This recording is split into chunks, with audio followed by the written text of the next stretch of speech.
Today, you and I are diving into a crazy story. This guy is constantly humiliated by his wife's family. Chen Li married their daughter back when his own family was wealthy, but now?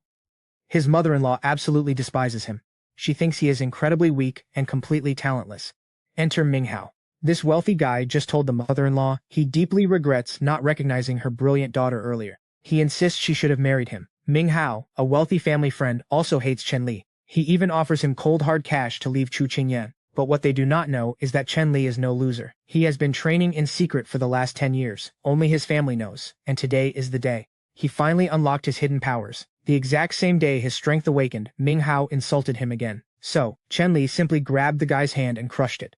He proved he was not weak at all, snapping at him to say his name right. It is Chen Li. His mother-in-law had never seen this fierce side before. Everyone was totally shocked. Ming Hao was absolutely furious. But with his hand crushed, he could barely speak. The mother-in-law was just about to start a huge fight when Chu Qingyan's phone suddenly rang. Bad news came from her company. Something massive had happened. Chen Li listened closely. Since his wife worked there, it could affect her. So he stepped up to handle the call. He demanded to know what was going on. That bold move completely stunned Chu Qingyan. Until now, she had always been the arrogant, wealthy, and spoiled one, constantly humiliating him. Her family treated him like a servant or a personal driver. But today he looked strangely confident and deeply intimidating. The mother-in-law started panicking, but he calmly explained the plan. He knew exactly how to handle it. Apparently, the police had arrived at the store. Ming Hao was nervous, but arrogantly bragged that his political connections would fix everything at the company. Meanwhile, a furious woman was causing a massive scene, pointing right at Chen Li's wife and calling her the culprit. Her face was ruined, and she wanted someone to pay dearly. Chu Qingyan stayed totally silent. The woman demanded 1 million in compensation, which was absolutely insane. Ming Hao stepped up, shouting that side effects are totally normal in the cosmetics industry. He said it was not the company's fault and she should know better. The woman snapped back, claiming the city mayor was her cousin. Did he really want to argue? Ming Hao froze instantly, his fake courage shattered. He never expected her to be that powerful. Trembling, he backed away, saying it was not his problem anymore. Then Chen Li walked in. Everything shifted. He told the angry woman to give him 10 minutes to fix her face. Our hero's wife was the only family member who actually liked him. Yet even she watched in awe. She was totally shocked by his sudden confidence. Ming Hao still glared with pure hatred, but Chen Li did not care. Chu Qingyan sighed, saying she was exhausted, and practically begged him to stop. But Chen Li stood tall, stronger than ever. He promised he was not the same weak man anymore. Ming Hao watched closely, hoping this would backfire on Chen Li and cause more trouble. People in the store started whispering, what could this useless guy possibly do? Then Chen Li announced loudly and clearly that he could cure the woman's face completely. Of course. The skeptical woman did not believe a word. She called it empty talk, but Chen Li held his ground. He made a wild, extreme bet to prove himself. The woman smirked at his bold claim. She warned him not to blame her for being ruthless later, accepting the challenge. However, his wife absolutely hated this reckless deal. His body was not just his to ruin, so she pulled him away. She demanded answers. He explained the real cause of the blisters and asked for her help mixing the medicine. She trusted him, though Chen Li admitted there were absolutely no guarantees. Ming Hao sneered, warning Chen Li that if he dragged Chu Qingyan down there would be hell to pay. Let's pause here. You and I know Chen Li has a plan. Shortly after, Qingyan handed him a packet. She made it crystal clear. If things went south, the Chu family would not take responsibility. He realized they would not back him up. But he was no longer the silent pushover. He was not a weak man who stayed at their mercy anymore. He stepped forward with absolute confidence, prepared a specialized face mask for Lu Wan, and once it was ready, he instructed her. He told her to apply it directly to her skin. She started applying it, fiercely warning him that if he lied, there would be severe consequences. He calmly promised her the remedy would work. He even helped her put the mask on. After applying it, she rushed straight to the washroom. The bystanders murmured about his crazy courage. While Chu Qingyan stood there silently worrying, she wondered if this would actually cure her. A moment later, Lu Wan screamed with joy and ran out of the washroom, demanding to know how he pulled off such an impossible miracle. Everyone was absolutely speechless. Ming Hao could not wrap his head around what just happened. One bystander gasped in pure shock, while a guy in a white shirt muttered in total disbelief. He wondered how this apparent loser could actually cure skin diseases.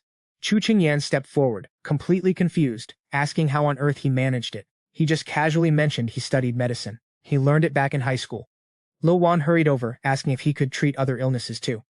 He replied he could not give a straight answer without examining the patient first. She explained her uncle's condition was incredibly complicated, offering him 5 million if he could cure it. He accepted the high-stakes deal without hesitation, but his wife immediately panicked. she thought he had lost his mind. Stepping right in front of him, she begged him to reconsider, reminding him he was not a real doctor. Serious illnesses were entirely different. They were totally different from pimples. He completely ignored her, stating he trusted his own abilities. Frustrated, she asked who he thought he was, warning him about the massive potential fallout. She firmly stated the Chu family would not save him if things went wrong. He walked away with a smirk, claiming he would handle everything himself. He promised never to bother anyone. He swore he would not bother the Chu family. Shortly after, at Yongcheng Hospital, Mayor Lu Zong was desperately asking a doctor about possible treatments. The doctor sighed, explaining the patient's critical condition. It had deteriorated far beyond their expectations, making any surgery extremely risky. Just then, Lu Wan rushed in, asking Lu Zong how her uncle was doing. He gloomily replied about the bad news. His internal condition had worsened since morning, and Dr. Mike was attending him. She then pointed at Chen Li, introducing him as a highly skilled traditional Chinese doctor who could definitely help. She claimed he could cure her uncle. Lu Zong immediately questioned Chen Li's qualifications, pointing out he barely looked 20 years old, and strictly demanded to see his official medical license right then. He demanded to see it immediately. Chen Li politely apologized, admitting he actually did not have one. Lu Zong instantly snapped at Lu Wan, declaring he would never let a random guy like Chen Li treat his sick father. Lu Wan apologized to Chen Li, softly suggesting he should probably leave. Suddenly, a panicked nurse sprinted out of the room, urgently announcing that the patient's vitals had completely crashed, requiring an immediate transfer to the emergency room. Lu Zong and Lu Wan stood there completely paralyzed by shock. Minutes later, Lu Zong stood beside his dying father. He was in critical condition. He frantically asked Dr. Mike for an update. The doctor sadly shook his head, admitting they had done everything possible. Lu Wan approached Lu Zong, pleading. She begged that they should let Chen Li try, hoping he could genuinely cure him. Lu Zong instantly rejected the idea, furious that they would risk his father's life on some amateur. Now, what do you and I think happens next? He refused the unlicensed amateur, even though the city's top doctor said all hope was lost. But Chen Li boldly stepped up, insisting he could help. Let's step right into the action. There is still time to save him, or it will be too late. Lu Zong angrily ordered him out, but Chen Li stood his ground, asking if he dared to place a bet. Chen Li laid out the stakes. If he managed to save the old man's life, Lu Zong would have to apologize. But if he failed to save him, then he could lock him up for fraud. Lu Zong screamed at him, demanding to know who he thought he was, and ordered him out of the room. Lu Wen then quickly apologized to Chen Li, begging him to just drop it and leave immediately. Chen Li replied that he would go, but promised Lu Zong would deeply regret it. Meanwhile, Qingyan Shishu was standing right outside the room, listening to the entire argument. She glared at Chen Li and told him he just had to humiliate himself, asking if he was finally happy. He agreed to leave, and they both walked out of the hospital. Back inside the room, Lu Zong's father's condition rapidly grew worse. Lu Zong yelled at the doctor, demanding to know why his dad was twitching so violently. The doctor ordered the nurse to grab the defibrillator, but it was far too late, and the old man passed away. The doctor offered his condolences, admitting there was nothing more they could do. Completely broken, Lu Zong burst into tears, consumed by heavy guilt that he never had enough time to repay his father's love. Suddenly, Chen Li sprinted back into the room. He shoved past them, telling everyone to step back, declaring loudly that he could still save him. He instantly used his special abilities to start the treatment. Watching him, Lu Zong suddenly recalled ancient medical techniques he had learned from a master years ago, and he wondered if he had totally misunderstood this young man, who was now radiating intense energy. Chen Li applied a fast acupuncture technique, and just a few tense moments, father coughed up dark blood, finally waking up. The old man took a sharp breath, whispering that he had been saved right at the edge. The doctor stared in pure shock. Lu Zong rushed to his father's side, overjoyed that he was finally awake, while Lu Wen cried tears of relief. The old man gently touched Lu Wen's face, apologizing softly for causing her, and the whole family so much worry. Meanwhile, Chen Li quietly tried to slip out of the room. But Lu Zong dropped to his knees and called out to him, filled with deep regret for doubting the man who had literally just saved his father's life. Chen Li turned back and told him to brush it off, explaining he only stepped in because of their earlier bet. The doctor then assured everyone that the old man was finally stable and would recover quickly. Lu Wen apologized for the nasty conflict earlier and asked Chen Li for his bank details so she could send the promised 500,000 in dollars straight to his account. Chen Li accepted her apology, saying he would text the details later. He then walked right out of the room, leaving them all in total awe. Outside, Qing Yanchu scolded him, warning him never to take such reckless risks again.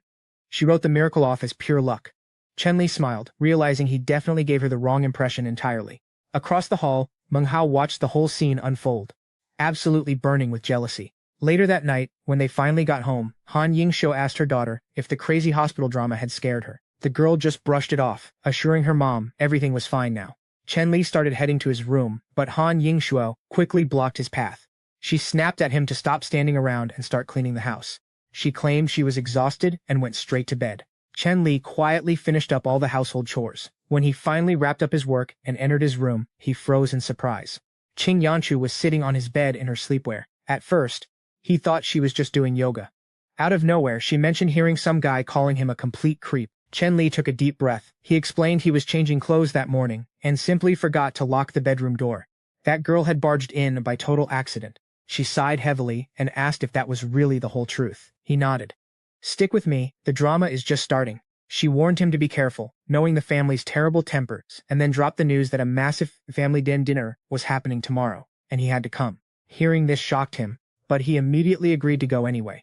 As soon as she wrapped up her yoga session, she mentioned she was tired and thanked him for everything that day. Later, at the chaotic family dinner, everyone was busy greeting each other. Qing Yanchu's father stood up to announce that this was the Chu family's very first gathering of the year, and everyone finally took their seats. Meanwhile, Chen Li quietly kept a sharp eye on them, wondering if they were plotting some shady tricks again. Soon, an aunt aggressively asked Qing Yanchu when they were having a baby. She quickly replied that they weren't ready for kids, and starting a family was in absolutely no rush. But the aunt pushed back, telling her to pop out a baby while she was still young. Qing Yanchu just politely nodded along. Then, the aunt pointed at her own son-in-law Zhongwen. She bragged about how happy and secure he made their family feel. She then loudly compared him to worthless men who completely depend on their wives to survive and pay for literally everything. Zhongwen smugly soaked up the praise. The mother-in-law chimed in right on cue, praising the golden son-in-law even more, bragging loudly to everyone that he held a highly respected corporate job, unlike a certain someone sitting nearby. Then Zhongwen stood up holding a fancy red box. He handed the lavish gift to the father-in-law to celebrate the big party. The father gladly accepted it, saying there was absolutely no need to be so formal. He opened the box and was pleasantly surprised by a stunning blue and white porcelain bowl. Zhongwen proudly explained that he knew his uncle loved rare antiques, so he dropped a cool $3,000 on this gift, hoping it hit the mark. This incredibly expensive gesture genuinely shocked the older man and left him speechless. But Chen Li stared at the bowl and instantly sensed a heavy dark aura. He knew immediately this wasn't just a cheap fake. It had been dug out of a cursed tomb that absorbed demonic energy. It was absolutely cursed. Zhongwen then smirked, saying Chen Li really should have brought a present too. Pretending to wonder what a broke guy could offer, he began openly mocking Chen Li. He loudly pointed out how Chen Li shamelessly lived off his wife and had zero cash of his own. He even joked that Chen Li should try applying as a city garbage collector, laughing that the pay wasn't amazing, but he might scrape together $8,000 a month. Qing Yanchu's face flushed with intense anger. She snapped back that regardless of his bank account, Chen Li was family, and Zhongwen needed to shut his mouth. Zhongwen just laughed harder. Let's see how this... He mocked her deadbeat husband who couldn't even afford a gift. Fed up, Chen Li finally stood up and calmly said he was rushing that day and didn't have time to buy anything. Hearing his clear voice, Zhongwen was absolutely stunned. He freaked out over Chen Li's sudden ability to actually speak. The angry wife also jumped in to attack him. She relentlessly criticized Chen Li, screaming that he was utterly useless with money and still a massive loser, even if he wasn't mute anymore. Chen Li coolly fired back that whatever gift he bought would definitely be worth way more than the cheap cursed fake bowl her husband just handed over. Zhongwen exploded in pure rage, screaming that he spent $3,000 on that antique. The aunt also yelled that Chen Li couldn't afford anything anyway, and she wasn't going to let a deadbeat falsely accuse her precious son-in-law. Chen Li didn't flinch, coldly stating that regardless of the crazy price tag, the bowl was a complete fake. Zhongwen felt deeply insulted and screamed that Chen Li was a pathetic liar. He mocked the guy for daring to question an antique's authenticity. Believing nobody in the room was smart enough to spot the ugly truth, he decided he was going to publicly prove the expensive gift was real. The father-in-law quickly stepped in, firmly ordering Chen Li to shut his mouth. The aunt then trashed Chen Li for his terrible manners, sneering that he was clearly just jealous of Zhongwen's success and making baseless accusations. Qing Yanchu finally stepped into the chaos, begging Chen Li not to be so rude since Zhongwen was family. But Chen Li simply let's jump right in. Qing Yang insisted that even if the bowl was completely fake, it still showed true appreciation, reminding everyone about the Chu family banquet today. Just then, Mayor Lu Zong arrived with Hengma. He immediately asked to see this potentially fake antique. Seeing the mayor, Chengwen absolutely lit up with excitement. He eagerly greeted him, completely surprised by his arrival. Chungwen reached out to shake hands, admitting he never expected the mayor to recognize him. But before he could introduce everyone, Mayor Lu totally ignored Chungwen's hand and walked straight over to Chen Li. Calling their reunion a massive coincidence, the mayor warmly thanked him for yesterday's incident. Chen Li took the praise lightly, brushing it off as no big deal, but Chungwen rudely interrupted, calling Chen Li a mute and claiming the mayor was clearly mistaken. Hearing this nonsense, Mayor Lu Zong grew furious, demanding to know who Chungwen thought he was. Scrambling, Chungwen proudly introduced himself as the newly appointed section chief. The mayor turned back to Chen Li, asking if Chungwen was causing him trouble. Chen Li calmly said no, explaining his brother-in-law was simply debating if the bowl was authentic. Staring closely at the antique, Chen Li questioned if this blue and white piece was genuine. He then turned directly toward Hong Mao, the resident antique expert, asking him to take a proper look. Hong Mao carefully examined the bowl, admitting he had not appraised many antiques lately, but blue and white porcelain used to be his absolute specialty. Based on the color alone, it looked like an authentic Yuan dynasty artifact. Chungwen bragged confidently about its legitimacy, loudly reminding everyone how much money he dropped on it. Chen Li's doubts suddenly felt baseless. Needing total certainty, he asked Hong Mao if he actually considered the piece original. Looking back, Hong Mao asked if Chen Li was doubting him or calling the artifact fake. Chen Li simply replied, "Isn't it?" Hong Mao then explained exactly why Mayor Liu had praised Chen Li's keen eye, confirming the piece was definitely a replica. He noted that from a distance, the blue and white bowl looked remarkably real, but up close, the forgery was obvious. He added that, despite its intricate design, it lacked the elegant craftsmanship required for a high-quality fake. Furthermore, he strongly suspected that this fake bowl was buried with a corpse and might actually be cursed. Horrified, Chu Ji-chin instantly demanded to know how Chungwen could offer such a disgusting gift. Sweating, Chungwen swore he had absolutely no idea. Hong Mao praised the impressive imitation and heavily complimented Chen Li's sharp eye, before enthusiastically suggesting they all grab drinks together later. Mayor Lu Zong warmly agreed, formally inviting Chen Li as his special guest. He also mentioned he actually wanted to discuss a private matter. Chen Li told his family to keep eating without him, promising he would return shortly after the meeting finished. Meanwhile, Chu Ji-chin leaned closely toward Xin Jingjingchu and whispered that her son-in-law was clearly close with the mayor and vastly superior to Chungwen. Xin Jingchu nodded, admitting they stayed quiet earlier to avoid ruining the family's delicate relationship. But now Mayor Lu had personally visited them. Meanwhile, Chen Li flatly asked Mayor Lu Zong what he needed. The worried mayor explained that his elderly father, whom Chen Li had previously cured, suddenly fell severely ill again after returning home. Over the past few months, his wife, children, and even he himself suffered mysterious health problems, but doctors found zero medical causes. Mayor Lu Zong asked Chen Li to check his pulse, and he agreed.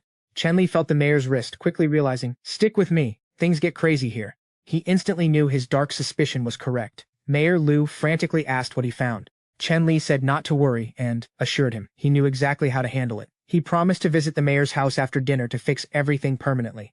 Relieved, Mayor Lu Zong thanked him endlessly. He agreed to wait at home. Later, Chen Li helped Xin Jingchu's heavily intoxicated father into the car, silently enduring all his completely rude comments. He told the others to drive ahead while he stepped away. Once they left, he checked his phone. Mayor Lu's house was pinned on the map, so he started following the route. Minutes later, Liu Minghao and several street thugs blocked the path. Smirking, Liu Minghao announced their reunion, swearing that tonight he would finally finish Chen Li for good. Calling him absolute trash, Liu Minghao offered a sick deal. "Chop off both hands and we let you walk." Chen Li stared calmly, simply replying, "Oh, it's just you." Liu Minghao laughed, boasting he wouldn't even lift a finger. He ordered his goons forward, promising a massive cash bounty to whoever chopped off Chen Li's arm. But in seconds, Chen Li brutally knocked every single thug out cold.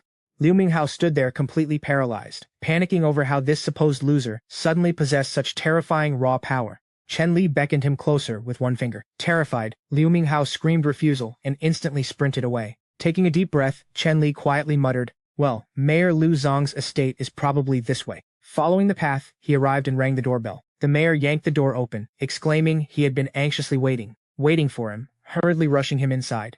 Mayor Lu Zong immediately dragged Chen Li toward a back room.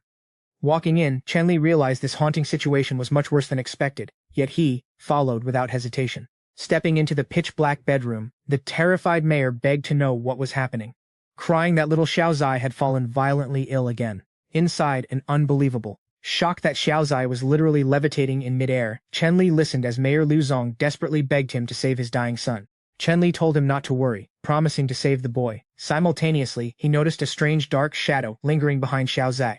Using his magic, Chen Li forced Xiaozai back onto the mattress. His terrified parents immediately rushed forward, but Chen Li yelled a harsh warning. He ordered them back, sensing this nightmare wasn't over yet. He felt the dark source was deep inside Xiaozai's body, requiring immediate extraction. Panicking, Liu Zong's wife angrily grabbed Chen Li's jacket, furiously, threatening to kill him if Xiaozai died. Chen Li ordered her to stay quiet, deeply worried they were affected too.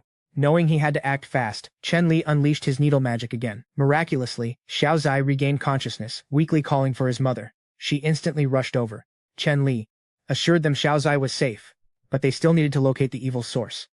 Confused, Mayor Liu asked about it, while Chen Li started thoroughly investigating under the bed. Kneeling, he asked if anything strange had happened lately, or if they received any unusual gifts.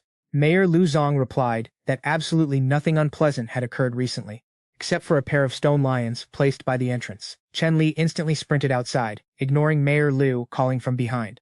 Reaching the stone lion, Chen Li realized he found the problem's source. Reaching into the lion's mouth, he pulled out a small stone.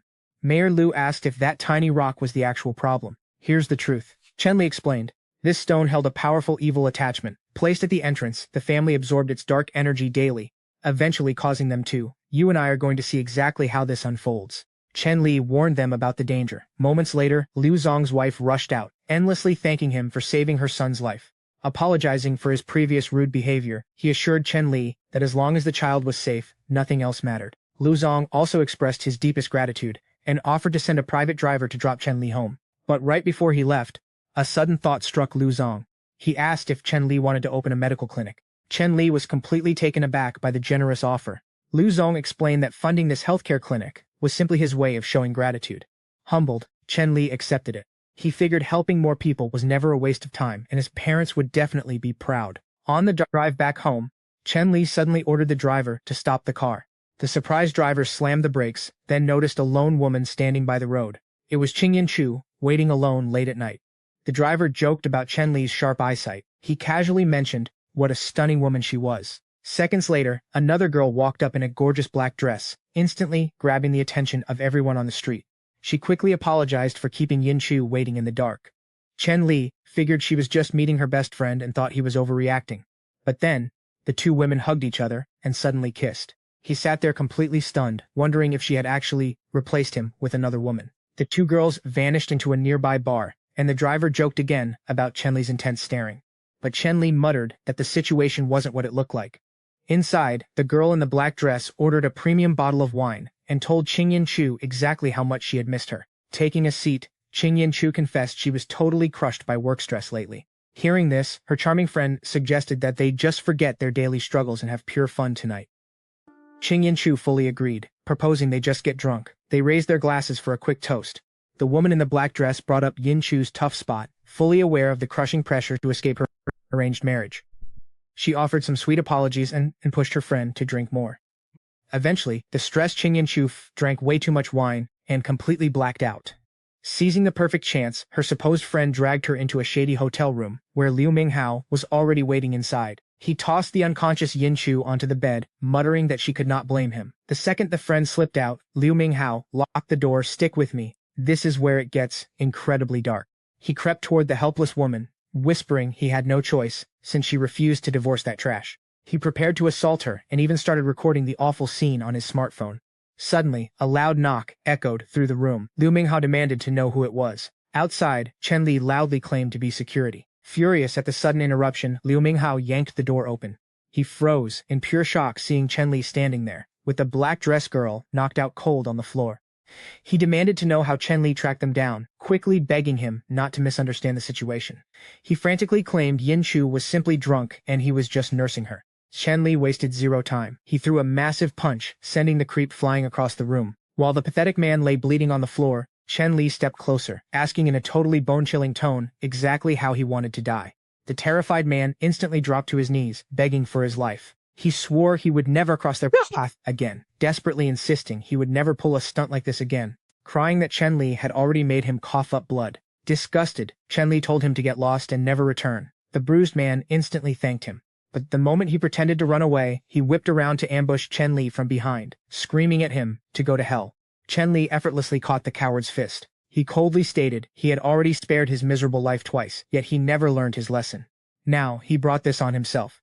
Using his mystical needle power, Chen Li knocked the attacker completely out, before literally kicking his limp body out into the hallway. He locked the heavy door, glanced over at Yinshu, and whispered, "It was lucky he bumped into her tonight." He carefully applied his special needle treatment to her wrist, and she slowly fluttered her eyes open. Seeing her wake up, he softly asked how her head was feeling.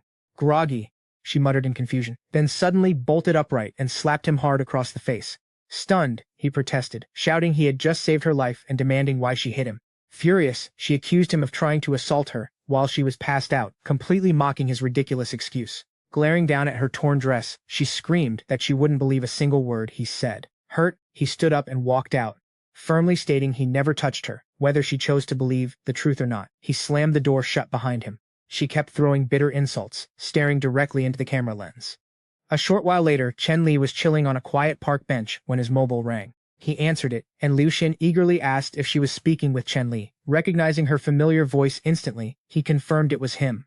Chen Li then asked why exactly she was calling him this late at night. She quickly asked if he still had that miracle ointment he gave her before. She desperately wanted another batch, this time with an added skin brightening effect.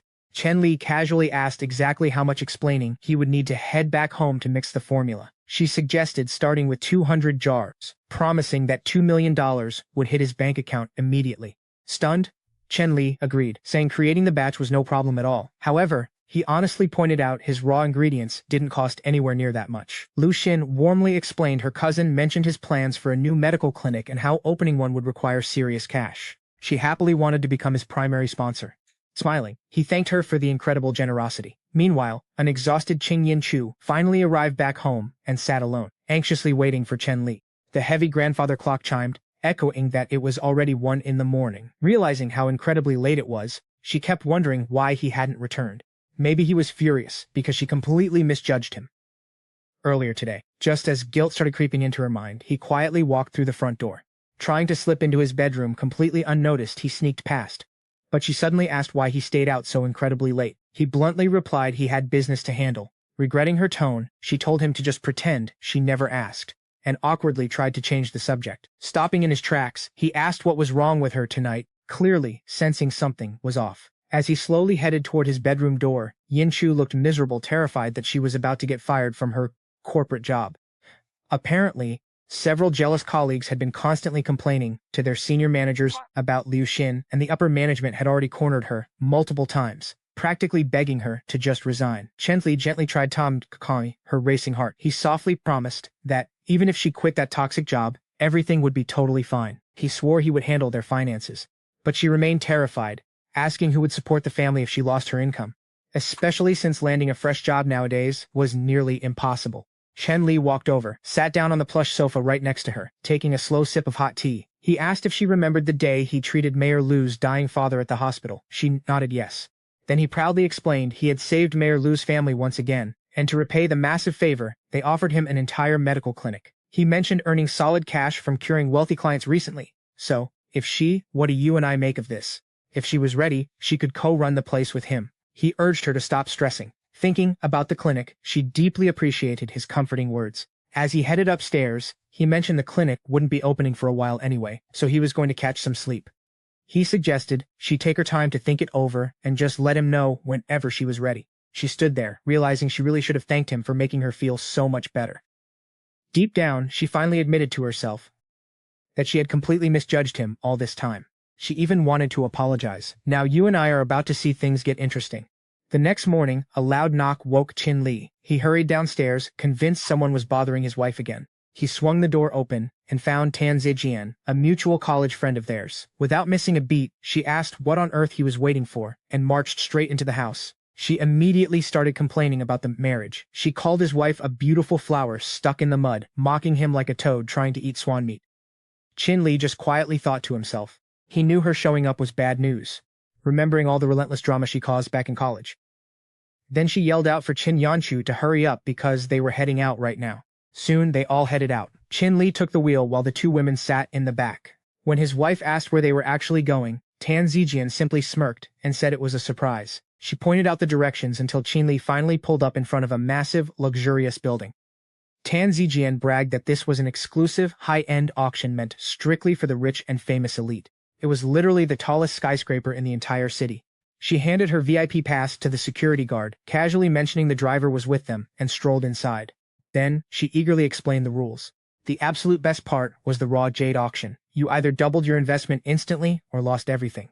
Pointing at the rough stones, Tan Zijian purposely leaned in very close to Chen Li. She whispered, daring him to buy a precious gemstone for his wife. He calmly replied he absolutely would, if she actually liked one. Right then, the loud auctioneer stepped up to the microphone and announced. The next premium item was a rare lapis lazuli, and the bidding war exploded. While the girls watched that, Chen Li locked eyes on a completely different rock that strangely seemed to react to his energy.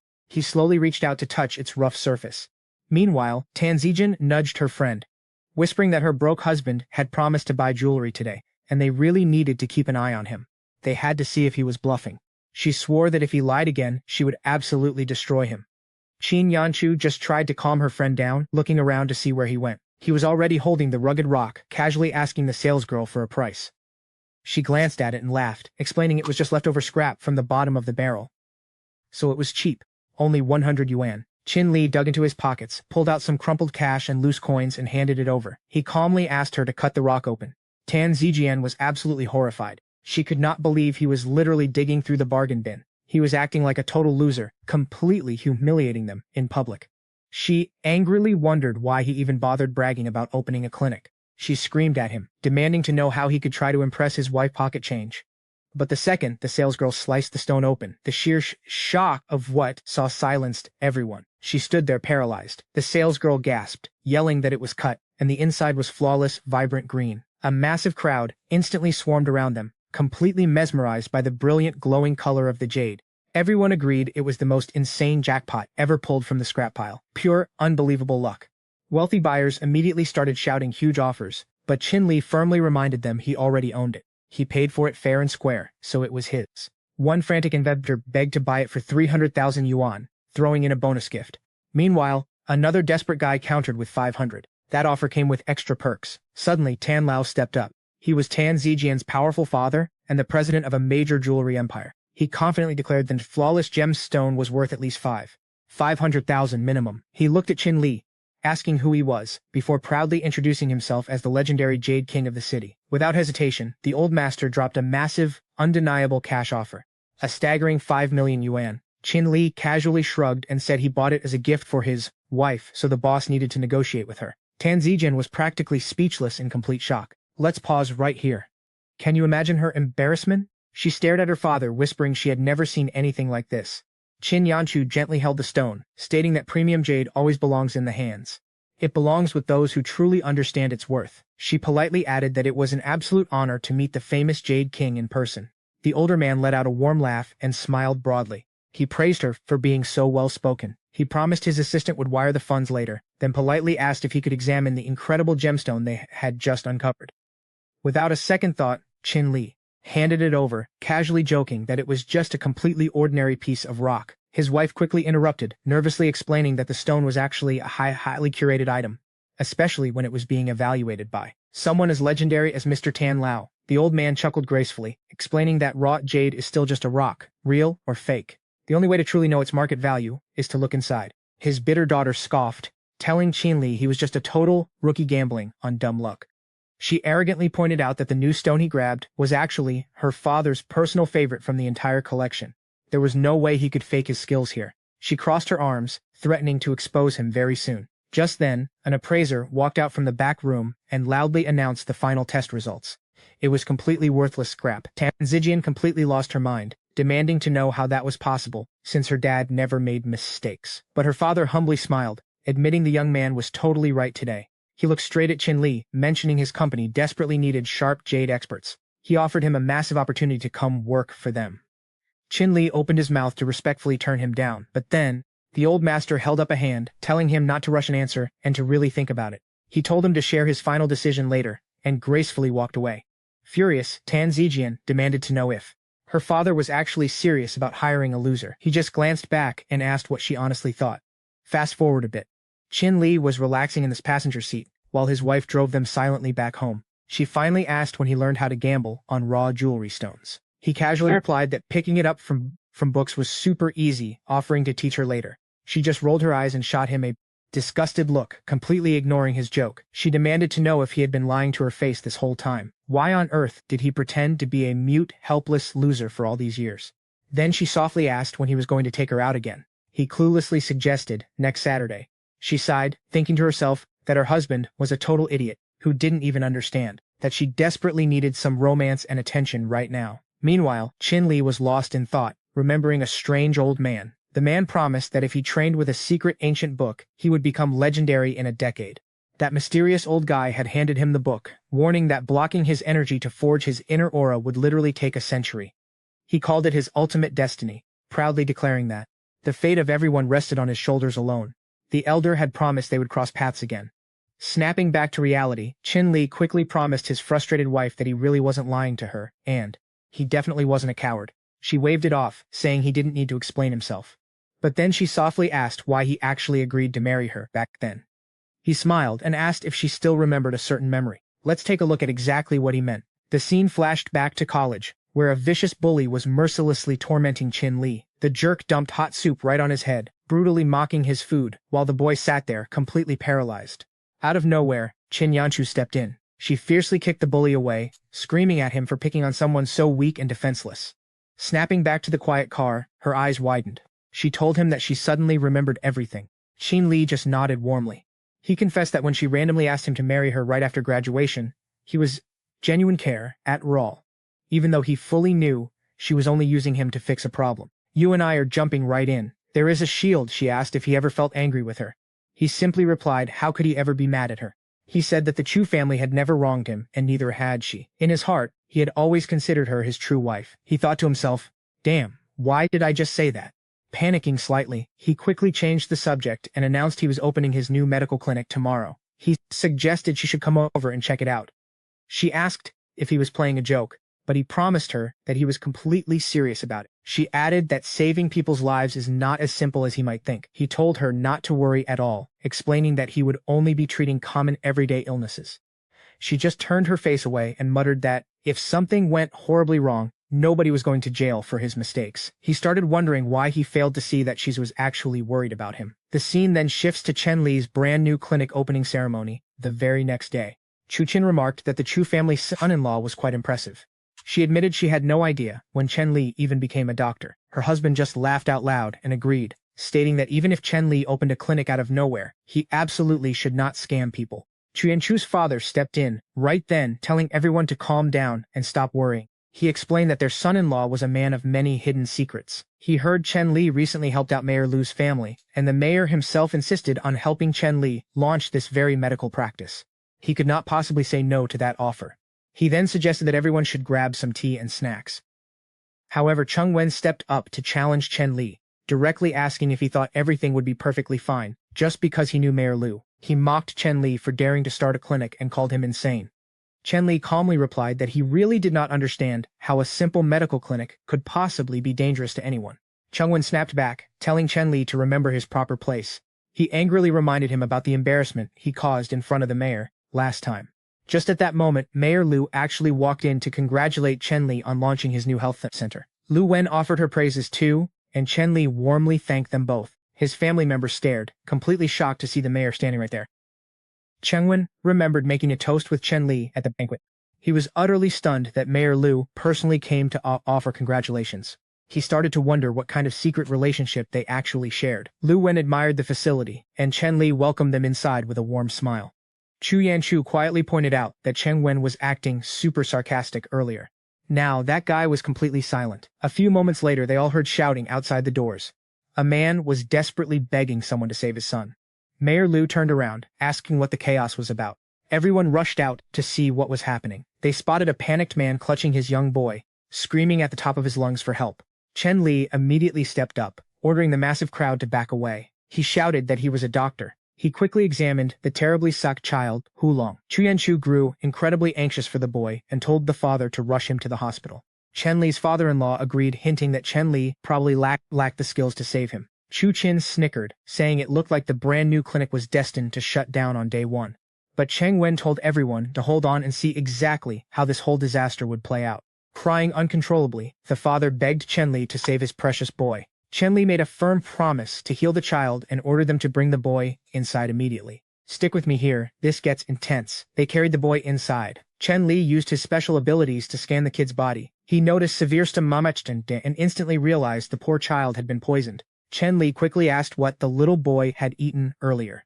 The father shook his head, claiming it was impossible because their trusted neighbors watched over his kid perfectly. But Chu Yanchu lost her temper at the man. She called him a completely irresponsible father for leaving his own son with random neighbors. Crushed by her harsh words, the grieving father explained that his wife had passed away early. He had to work long hours just to pay for his son's education. Meanwhile, Chen Li watched the sick boy's face turning dark black. His breathing was dangerously slow, pointing directly to a severe case of poisoning. The young boy started violently gasping for air. Outside the clinic doors, a massive crowd had gathered. Dr. Tang Boyi smirked and asked the crowd if they knew this rookie doctor only just got his medical license. Yet he somehow had the nerve to open a facility and treat actual patients. Someone else yelled, asking if he was just trying to scam everyone with a fresh piece of paper. The angry mob demanded the health center be shut down immediately. They wanted Hulong rushed straight to a real hospital. While Chu Qin and Cheng Wen just stood back laughing at the chaos, Chu Yanchu watched Chen Li with deep concern. Inside, the panicked father started accusing Chen Li. He screamed that this fake doctor was only trying to harm his little boy. Chen yelled back, warning him that his son's condition was critical. There was zero time left to waste. He gently tried to lift the child up. Suddenly, the boy started vomiting dark red blood. Chen Ti firmly ordered the father to step back. He promised the man to stay calm and not scare Hulong during this nightmare. With focus, Chen Li pulled out his special acupuncture needles. He was about to perform absolute magic. Channeling all his inner strength, he threw a silver needle straight at Hulong. He muttered a quick spell. Instantly, the boy jolted awake, vomited all the toxic food, and opened his eyes. Seeing him conscious, the desperate father burst into tears of pure joy. He grabbed his son into a tight hug, begging for forgiveness. Hulong rubbed his eyes, weakly mumbling that he was hungry for some roasted pork. His relieved dad promised they would buy plenty of it. Chen Li smiled, assuring them the boy was fully healed. He gently suggested visiting a proper hospital for a checkup if they still felt worried. The grateful father was completely overwhelmed with emotion. He called Chen Li a true miracle doctor, thanking him endlessly. Outside, someone in the shocked crowd admitted they thought Chen Li was just a useless rookie, but he possessed incredible medical skills. A woman gasped, confirming that this young man truly saved the little boy's life. Standing near the shadows, Lu Minghao had been quietly watching the entire rescue. Seething with pure anger, he muttered to himself. He simply could not believe Chen Li saved the kid. Now this doctor was getting all the fame for absolutely nothing. He clearly remembered dumping heavy pesticide into the sweet drink he handed that boy. Dr. Tang Boyi crept up beside him, quietly telling him to stay calm. He sneered, saying they should just let the brat live a little longer. Meanwhile, a joyful man skipped out of the medical clinic, calling his wife. He excitedly shouted that he found an incredible healer, and tonight, they were definitely having a baby. Later that evening, Chen Li felt completely drained. He was just about to lock the front doors and head home, but a sudden movement in the dark backyard caught his eye. A badly wounded woman was standing right there. He cautiously asked if she was looking for a doctor. Yang Qing aggressively lunged to attack him, but Chen Li swiftly dodged, raising his hands. He frantically promised he really was a certified doctor. Suddenly, the mysterious woman collapsed to the ground, completely unconscious. Chen Li let out a heavy sigh, realizing he was going to be working all night long. He scooped her up, carrying her inside. Then, he quickly dialed Chu Yanchu, explaining the messy situation. He mentioned having a severe patient who was incredibly difficult to manage. She sounded annoyed, asking if he was seriously skipping coming home tonight. He apologized sincerely, stating he had to stay at the clinic. Furious at his lame excuse, she snapped. She angrily yelled that he could just live at that clinic forever. Shaking his head, he decided to buy her a nice gift later. He then focused on treating the badly injured girl, carefully working on her broken body.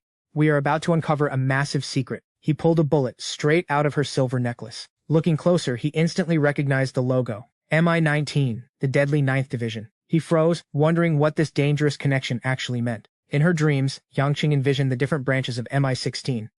The stealthy information thieves, the heavy weapons crews, the elite tech hackers, and the shadow agents manipulating public opinion. All doing dirty work. However, MI-19 was an entirely different beast. In her memory, she barked strict orders to her squad before leaping off a massive skyscraper. Mid-air, a panicked voice suddenly warned her over the radio. They shouted that the 19th Division had officially marked her for death. Screaming out loud, she jolted awake on the clinic bed. Panting heavily, she realized she was somehow still alive. Chen Li stood nearby, calmly explaining he had saved her life. But he added that if she had arrived even 2 minutes later, it would have been game over. Ignoring his warning, she stumbled up and tried to leave. He asked where she thought she was going. Staring blankly, she whispered that she had no home. Picture this, he has no clue. He tells her he needs an assistant and offers a spot to stay at the clinic. He promises to pay her every month, not a fortune, but something. He will start her out with 1,000. She insists her life is now fully dedicated to helping him, ready to do absolutely anything, but he simply tells her she just needs to stay at the clinic to focus on her recovery. Suddenly, Tan Zijian violently pounds on the door, screaming for Chen Li to open up. He rushes over to let her in, but she bursts through the entrance before he can even reach it and accidentally slams the heavy door right into his face. She demands to know where he is and orders him to come along. Clutching his bruised face, he is totally stunned she showed up this early in the morning and asks if she is all right. She stares right back, pointing out he is the one who looks terrible. Then, she finally drops the real reason she is here. She desperately wants him to represent Tan Jewelry in the upcoming Jade competition. She grabs him by the tie, completely cutting off any argument, and drags him along. The scene then shifts to Zhangcheng's underground gambling palace, where Tan Zijian and Chen Li finally arrive. She immediately calls her father over. He warmly welcomes Chen Li, shaking his hand and saying how thrilled he is to finally meet him. He apologizes for all the sudden trouble, but her father just laughs it off, waving away the apology. Then he gets straight to business. He explains they desperately need Chen Li's expertise for the Jade contest, an event completely based on raw stone gambling. They want Chen Li as their head advisor. Mr. Tan Lao steps up, confirming he has personally witnessed Chen Li's rare appraisal skills. He has absolute faith that Chen Li will secure their massive victory in the upcoming contest. He breaks down the Jade competition into 2 intense stages, gambling and carving. Basically, the highest bidder takes the crown. He points directly at rough stone number 12, confidently declaring that it is a flawless, full green stone. Next, he introduces 3 other elite team members. He emphasizes that he handpicked every single one of them carefully, trusting all 4 to carry them to victory in this high-stakes stone auction. Tan Zijian turns to Chen Li, revealing her father poured serious money into this Jade auction. If they manage to hit the top 3, Chen Li should have a massive payout too. Mr. Tan Lao considers this a very generous deal. In fact, if Chen Li helps them win first place, he even offers an extra 10% of the company shares. Tan Zijian drops a sneaky hint too, whispering that she is actually best friends with his crush, meaning she could easily put in a good word for him. Chen Li agrees to give it his absolute best. The whole group marches into the bustling stone gambling plaza. Jolin asks Chen Li if he is seriously going to pick that one specific rock. Chen Li nods, figuring he might as well test his luck while he is here. Lao Su, trying to play the generous big shot, tells Chen Li to just take the remaining $1,000 and aggressively shoves his credit card over. Chen Li takes it, looking completely surprised, and quietly mutters that he actually thought they were talking about something else. Jolin quickly snaps, asking if Chen Li has ever even seen that kind of cash in his life. He bluntly reminds him they already handed over $1,000, so he better not push his luck. As they walk through the floor, Chen Li humbly admits he is not really qualified to pick a winning stone. He scans the glowing jade displays, realizing everything here is insanely expensive, and wonders if what he is staring at is actually precious. Let's look at this together. The sheer scale of the auction leaves Chen Li stunned. The counter lady asks if he wants to buy it. Just then, Lao and his rich buddy stroll past, smugly confirming that specific raw stone costs around $5 million. The lady turns back to Chen Li, asking him one more time. Chen Li nods confidently, casually explaining to her that his credit card is solid gold, holding at least $50,000, which easily covers the heavy price tag. The lady happily agrees to process the massive sale. Lao and his arrogant buddies immediately march right up to Chen Li. They mockingly ask which stone he bought, and if he seriously expects to win first place with it. Wang laughs, warning him not to waste cash on some random worthless pebble. Su chimes in, telling Chen Li he should just pack up and go home, since not just anyone is worthy of working for Mr. Tan. Chen Li calmly replies that he honestly has no idea if his jade will be highly rated. But if it were not for Mr. Tan, he would not even bother trying. Right on cue, Mr. Tan Lao walks over, asking if the team has finalized their raw stone picks. Lao Su puffs up his chest, proudly boasting that this time, they locked down the 2 absolute best stones in the jewelry competition. He guarantees a top 3 finish to boost their market reputation. Mr. Tan Lao inspects the heavy rocks, silently thinking to himself that these 2 actually look like premium quality jade. The surface texture is perfect, hinting at flawless green material inside. Suddenly, Zhang Chong struts over, stepping right into Mr. Tan Lao's face. He fakes a look of absolute shock, mocking Tan Lao for crawling back to the gambling tables after getting crushed by him last time. He loudly asks if the old man learned absolutely nothing from his humiliating defeat. Mr. Tan Lao casually brushes off the heavy insults, simply stating that how he chooses to spend his own money is nobody else's business. Zhang Chong sneers, loudly bragging that he never imagined the great Tan Lao would be so desperate he had to rely on clueless rookies for backup. He viciously hints that Tan Jewelry has literally zero talent left. He tells Dao to pack his little bags and run home to avoid total public embarrassment. He makes it clear that in Zhongchong's territory, there is absolutely zero space for losers, and he better retreat fast. But Lao softly reassures his guy, telling him not to sweat it and just leave the heavy lifting to him. He is totally confident that they will absolutely crush the other guy today. A little while later, the highly anticipated stone gambling finally kicks off. Shindran grabs the mic, calling all ladies and gentlemen of the Jade Contest to direct their full attention to the main stage. The stone gambling portion is officially underway. The energetic host calls all participants up to prepare. Mr. Tan Lao turns to Chen Li, quietly asking exactly where the rough stones he picked out are hiding. Lao bursts out laughing, brutally calling Chen Li's $20,000 rock absolute garbage, staring at it in pure disbelief. Jolin shakes his head, thinking Chen Li's reckless moves are just insane. You and I know this looks terrible. Tan Lao thinks that at this low price it is basically scrap. He sadly concludes Chen Li is too young, and he entirely misjudged his talent. Shindran finally kicks things off. She loudly announces the very first contestant just unveiled 2 chunks of old glass green jade, plus a massive bonus piece of stunning glass royal green. The crowd goes absolutely wild as massive bids start flying everywhere. Someone screams out an offer for $38 million, and another buyer instantly hikes it up to $45 million. The entire room knows he is taking it home. Lao Su marvels at the crazy price of that first stone, realizing this ruthless jewelry auction is only just getting started. Shindran hypes up the crowd, calling today's bidding fiercely intense, and the top auction bids are already hovering around $63 million, $52 million, and $46 million.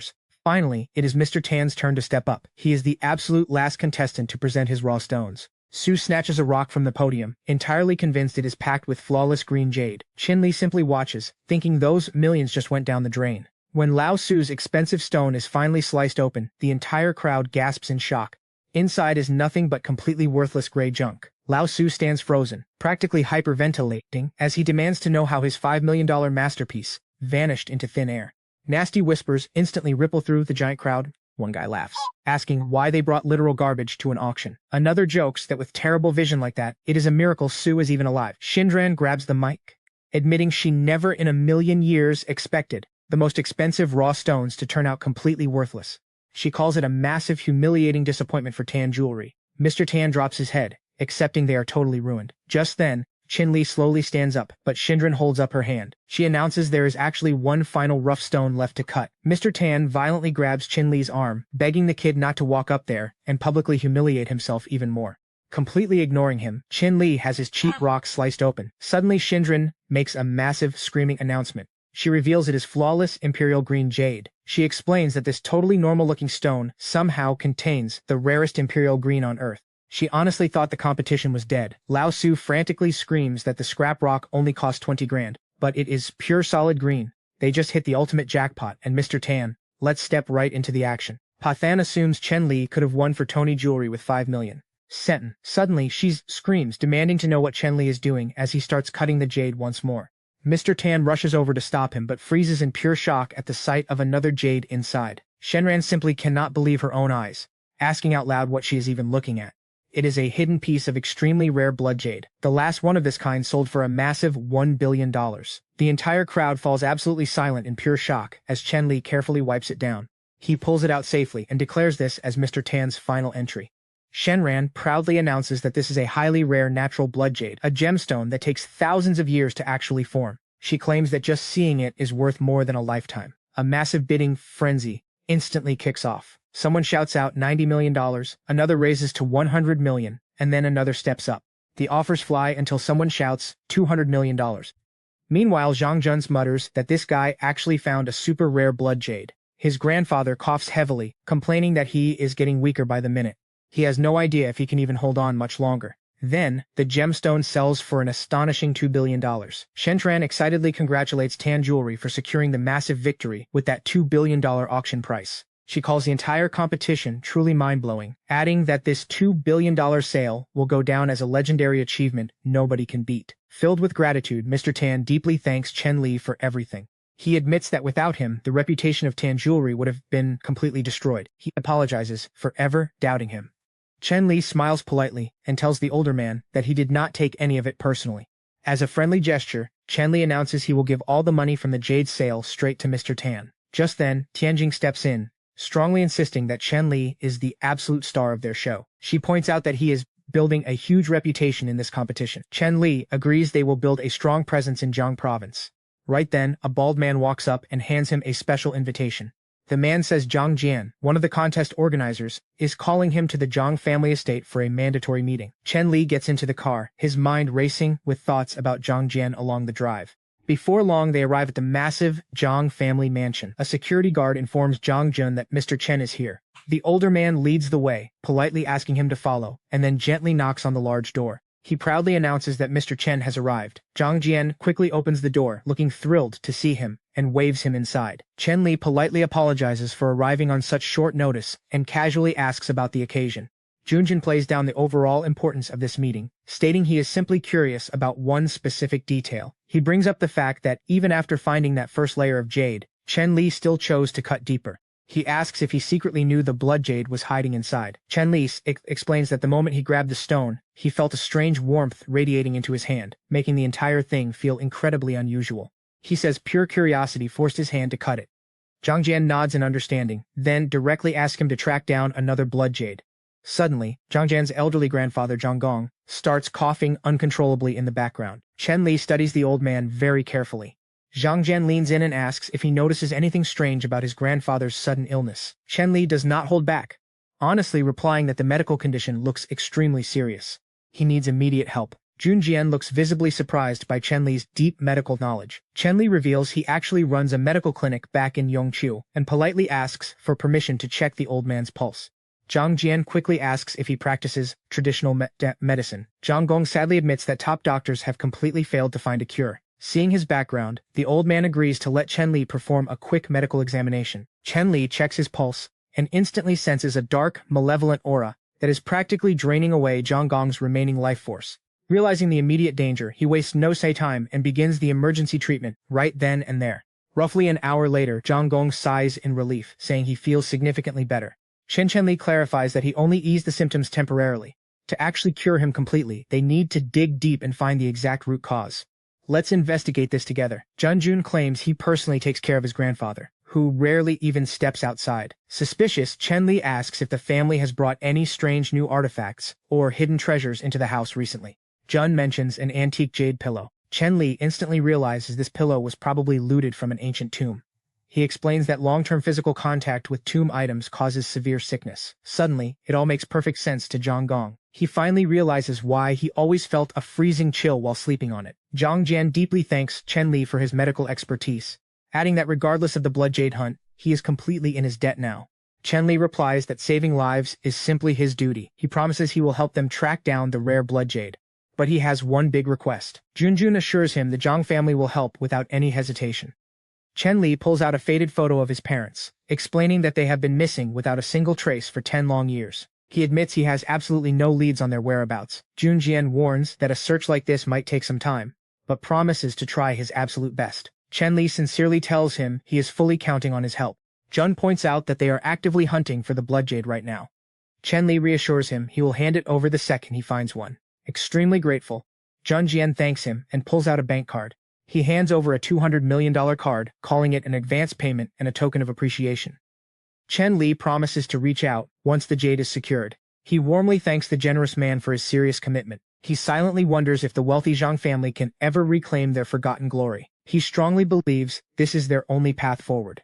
The very next morning, Chen Li wakes up, feeling incredibly refreshed and glad to finally be back. It becomes obvious the doctor's office desperately needed someone reliable to manage things properly. Soon enough, a frail elderly man walks in, complaining about suffering from severe headaches lately and asking for a proper medical checkup to find the cause. Chen Li invites him inside and begins the examination. Suddenly, a guy wearing green clothes loudly announces the arrival of Mr. Tang, promoting it as a totally unmissable and highly exclusive opportunity. He calls it a guaranteed quality opportunity for patients. Hearing this, the elderly man quickly asks if this Mr. Tang is actually the very best traditional Chinese doctor in the entire city. The guy in green proudly confirms that claim. He arrogantly brags about their century-old medical school reputation, claiming they cannot even be compared to normal, everyday clinics. Swayed by the hype, the elderly man gets up and walks straight over to Mr. Tang for a second opinion. He excitedly declares his wish to sign up. The old man then mentions a nasty rumor that Dr. Chen was selling fake medicine, mysteriously vanished for 2 whole days, and just returned today. He genuinely wants to find out right now. He asks if that gossip is actually true. Annoyed, Chen Li stares him down, strictly asking what consequences he expects for spreading such blatant lies right to his face. Panicking, the elderly man quickly tries to backtrack, saying he claims he only heard those terrible rumors from other people. Just then, Mr. Tang, the wealthy owner of Tang's Chinese medicine, confidently steps forward. He smugly states there is zero need to argue with a lowly apprentice. Looking impatient, he adds, he claims to have practiced elite medicine for decades, mocking how little kids now call themselves traditional practitioners. He arrogantly demands to know what is going on here, then marches right over to the elderly man, offering to personally cure his condition. Mr. Tang examines the condition. He quickly realizes this is a tough case, silently admitting he isn't actually familiar with this specific disease at all. You and I know he's clueless, but he wonders if he can cure it. Thinking deeply, he realizes this is the very first time in his long career he has seen such symptoms. So, he arrogantly suggests a painfully simple treatment. He says to just clean the pustules and drain them. But Chen Li instantly stops him, warning that this condition strictly requires hot needle treatment. He adds that one simple mistake could easily cost the poor man's life. Mr. Tang completely ignores the warning, arrogantly snapping that a seasoned expert like him doesn't need to learn anything from a kid like Chen Li.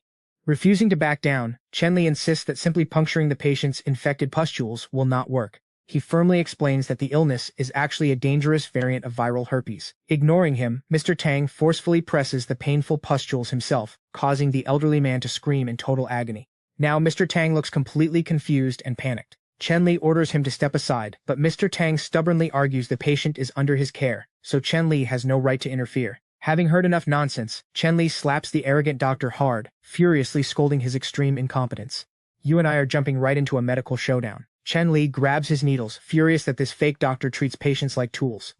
He knows Mr. Tang's reckless mistake just severely damaged the old man's vital energy. It might already be too late. He carefully slides the needle right into the elderly man's head. He instantly realizes this situation is far from ideal, and things are looking grim. He has to neutralize the heavy poison. Tang Xing's horrible mistake forced internal cold straight into the heart, rapidly draining the patient's remaining life force.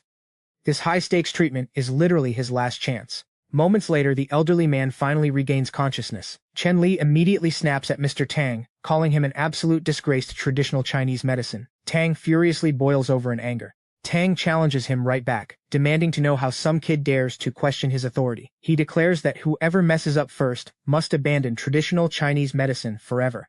Chen Li accepts without hesitation. Soon, a massive crowd blocks the street outside the clinic. A confused passerby asks what is happening. Someone explains that Chen Li is facing off against Yangcheng's most famous doctor. He is hosting a brutal disease treatment showdown against Tang Bohei. A woman laughs, saying this will be entertaining. The crowd quickly splits, forming separate patient lines for Tang Bohei and Chen Li. Hoping for a cure, one of Chen Li's patients loudly praises his insane medical skills, claiming instant relief after just one treatment. Another bystander is completely shocked that a young doctor is this good. Meanwhile, Tang Bohei smugly reflects on his 30-plus years of medical experience. He remains extremely confident. He has never made a single mistake in his career. He smoothly calls his next patient. He instantly diagnosed the issue. Over on Chen Li's side, a desperate green-haired woman stepped up. She complained of severe dizziness and chest tightness, crying out that she could not bear the pain anymore. She grabbed his arm tightly. Chen Li gently pulled his hand back, telling her to stay calm while he checked her pulse. He felt her wrist, but her heartbeat was surprisingly steady and incredibly strong. All her organs seemed perfectly normal, without a single sign of illness. Let's see what happened next. Suddenly, Tang Bo, his patient, started screaming in pure agony, completely terrifying the massive crowd standing nearby. Another doctor rushed over, declaring the man critical and needing an immediate hospital transfer. A young girl frantically dialed urgent care, gasping for air. Tang Bohei's terrified patient managed to speak up. He begged to visit Kangon Clinic, refusing to trust Tang anymore. A woman loudly agreed, yelling that Tang was a total fraud and they should have chosen Kangon Clinic from the very start. Just then, Chen Li's patient, the green-haired woman, complained of sudden dizziness before collapsing straight to the floor. A panicked bystander yelled for somebody to please help her up. Tang quickly mocks Chen Li, warning him not to get too cocky. Tang assumes Chen Li cannot cure her, forcing a convenient draw. Chen Li just stares at the fallen woman, already figuring things out. He knows this treatment requires one massive needle. He warns the crowd that he must be insanely precise, because hitting the wrong nerve would permanently cripple the poor woman for life. Just as he begins a dramatic countdown, the woman suddenly bolts upright. She loudly confesses she was never sick and Dr. Tang paid her to fake it. She nervously asks if she can run away now. Chen Li turns to Tong, asking if he finally admits defeat. Tong desperately tells him to back off, bragging that he is Yongcheng's elite physician and even the great Luojing respects his high status. Chen Li fires back, asking if famous doctors always use dirty tricks just to ruin fair competitions. He loudly declares Tang unworthy of wearing a white coat. Defeated, Tang makes a dark promise.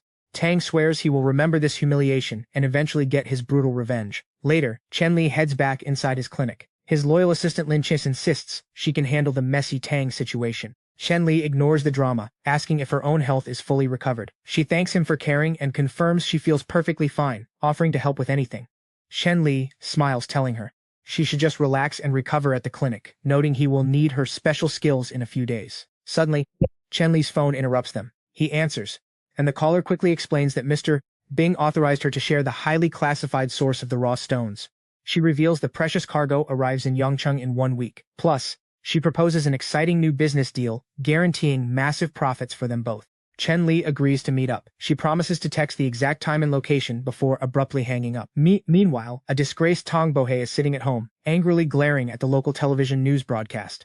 The reporter describes yesterday's intense medical showdown between two herbalists in Yongcheng. They broadcast Tang Bohei's embarrassing public defeat and his forced retirement from the entire medical profession. Because of this massive scandal, the prestigious Tang family is now facing a severe public backlash. Tang violently smashes his teacup against the wall, screaming to shut the TV off. Suddenly, Liu Minghao knocks on the front door, politely asking if Mr. Tang is home to receive visitors. Tang immediately refuses, angrily telling the guy to get lost. But Liu Minghao casually offers a flawless strategy to destroy Chen Li and finally secure his revenge. Hearing this tempting offer, Tang Bohei quickly swings the door wide open. Liu Minghao hands him a folded document, smirking that this dirty job requires Tang's specific talents. Tang suspiciously demands to know what is hidden inside, silently wondering. It might be a lethal prescription. Back at the clinic, Chen Li suggests a short walk to speed up Lin Qing's recovery. He also hopes she can handle the tiny errand he assigned her earlier today. Lin Qing seriously thanks him and confidently promises to finish the job. Chen Li laughs, telling her not to overthink a simple apartment purchase. Walking outside, he curiously asks when exactly she began her intense martial arts training, and asks about her missing parents. She softly explains growing up in a brutal training camp since she was 3, leaving her with absolutely zero childhood memories. Chen Li genuinely feels awful for her tragic past. He wonders out loud how terrifying joining the army must have been for a little kid. He gently demands she stop sleeping on the hard floor. She simply nods okay. Soon they approach an antique stall, and Chen Li zeroes in on a dusty dagger. Lin Qing asks if he actually wants it. The shady shopkeeper claims he just dug it up, pricing it at $500. Chen Li instantly buys the mysterious weapon. Later, Lin Qing asks if he secretly bought a rare treasure. Chen Li smirks, promising she will find out right now. He clicks a lighter and holds the flame directly against the metal blade, completely shocking her. She realizes this is absolutely no ordinary dagger. Chen Li asks if she likes the weapon, casually tossing it to her as a gift. She gracefully thanks him. Right then his phone blares loudly. He answers, immediately asking Chu Yanchu exactly what went wrong. She cries that Chu Yaqian has been brutally kidnapped. Chen Li cuts his trip with Lin Qing short, explaining a family emergency. He tells her to go house hunting alone, sharing the security pin 628. She asks if she really has to choose the apartment herself. He nods yes, completely trusting her judgment. Chen Li speeds away, calling back to reassure a terrified Chu Yanchu that she shouldn't panic, demanding the kidnapper's exact details. So what are the villains doing? Meanwhile, at a suburban underground racing circuit, Fang Xiao viciously beats up Chu Yatian. Fang snarls that this beating is entirely Yatian's fault, reminding him of previous warnings. He warned her to behave and stop acting so innocent. Fang greedily adds he doesn't just want her anymore. Now, he demands the entire Chu family estate. She screams out, calling him totally shameless. Suddenly, Fang Xiao's lookout spots headlights approaching the warehouse. Chen Li drifts his car into the lock lot, calmly stepping out to declare he brought the ransom money. Fang's vicious thugs smirk, confirming he must be their target. Yexian desperately wonders why her totally useless brother-in-law showed up alone, thinking he's doomed. Fang Xiao laughs, ordering Chen Li to toss the cash on the dirt and walk away.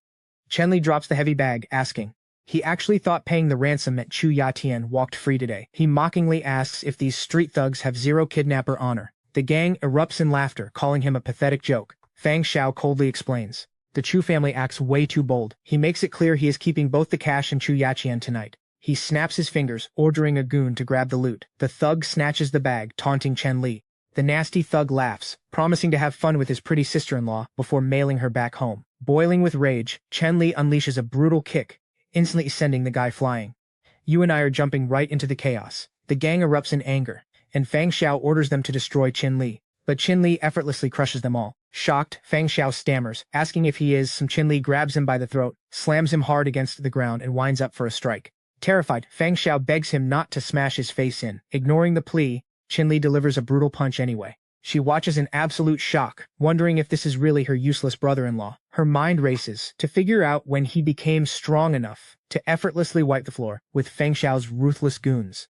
Chen Li walks over, unties her bindings, and tells her to hurry home so her family won't worry. She softly thanks him, mentioning that the tight ropes still hurt a bit as they come off. Once completely freed, he immediately turns and starts walking away. But she calls out, stopping him in his tracks.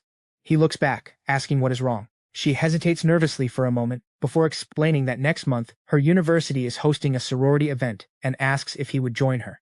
She quickly adds that he shouldn't overthink it. She is just terrified those thugs might return for revenge, so she wants him there for safety. She practically begs him to attend the event. He simply nods, promising to be there on time. The next morning, Chen Li heads to his clinic. Liang Qing greets him, confirming that his assigned task is officially complete. He can verify everything down at the Tianhao office. Surprised, he thinks about how incredibly fast they moved. He realizes it is finally time to take Qingyan home, as staying at her family estate simply is not right anymore. He steps outside and asks her to come along with him. She agrees without hesitation and slides into the passenger seat. Suddenly, his phone rings. He answers, and Mr. Zhang Jun excitedly tells him that he just bought 10 prime stores across the city to build traditional medicine centers, all registered under his name. Chen Li is casually watering his plants when he hears this massive news. He nearly chokes, coughing as he asks about the 10 properties. He is told not to be so shocked, as they are already undergoing renovations.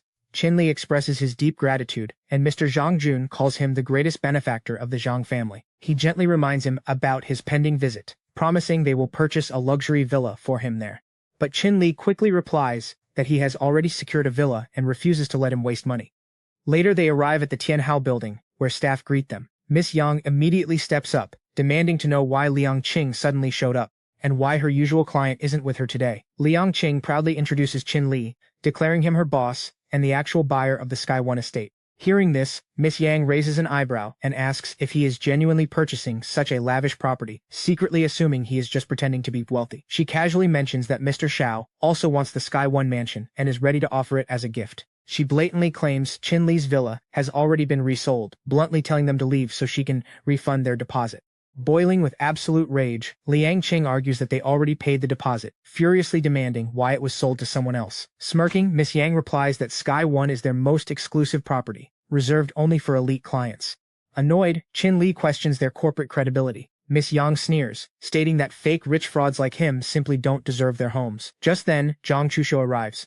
She is Zhang Jun's half-sister and the reigning director of Tianhao Estates. She sharply asks if they only serve high-status guests now. Miss Yang demands to know why she is there, but Zhang Chushui slaps her hard across the face. She announces that Mr. Chen Li is their most distinguished VIP guest. Introducing herself properly, she mentions spotting him back at the Zhang's estate, then extends her hand to shake his, revealing she was the one who called regarding the raw stone supply. Chen Li looks pleasantly surprised. She offers a sincere apology, which he brushes off smoothly.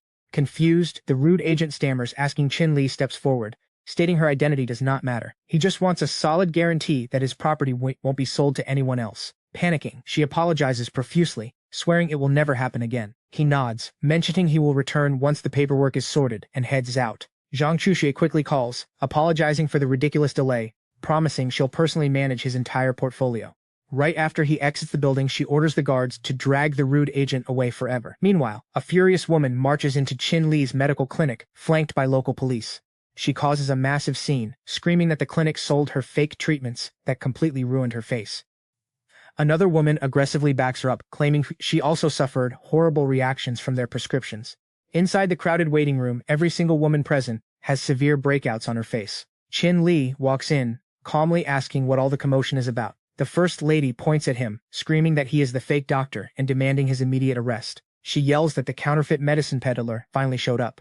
Confused, Chen Li wonders what on earth she means by fake meds, but she insists his skincare remedies completely destroyed her complexion. Thinking back, he remembers handing 200 samples directly to Lu Wan.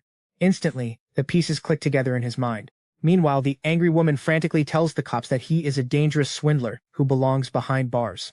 The officers order him to come down to the station. Fiercely protective, Liang Qing blocks their path, demanding to know what they intend to do. Let's pause here. You and I know he's innocent, but the cops order his hands up. Chen Li calms everyone down, stating he has a solid witness. He hands over his ringing phone. The puzzled officers demand identification and begin listening.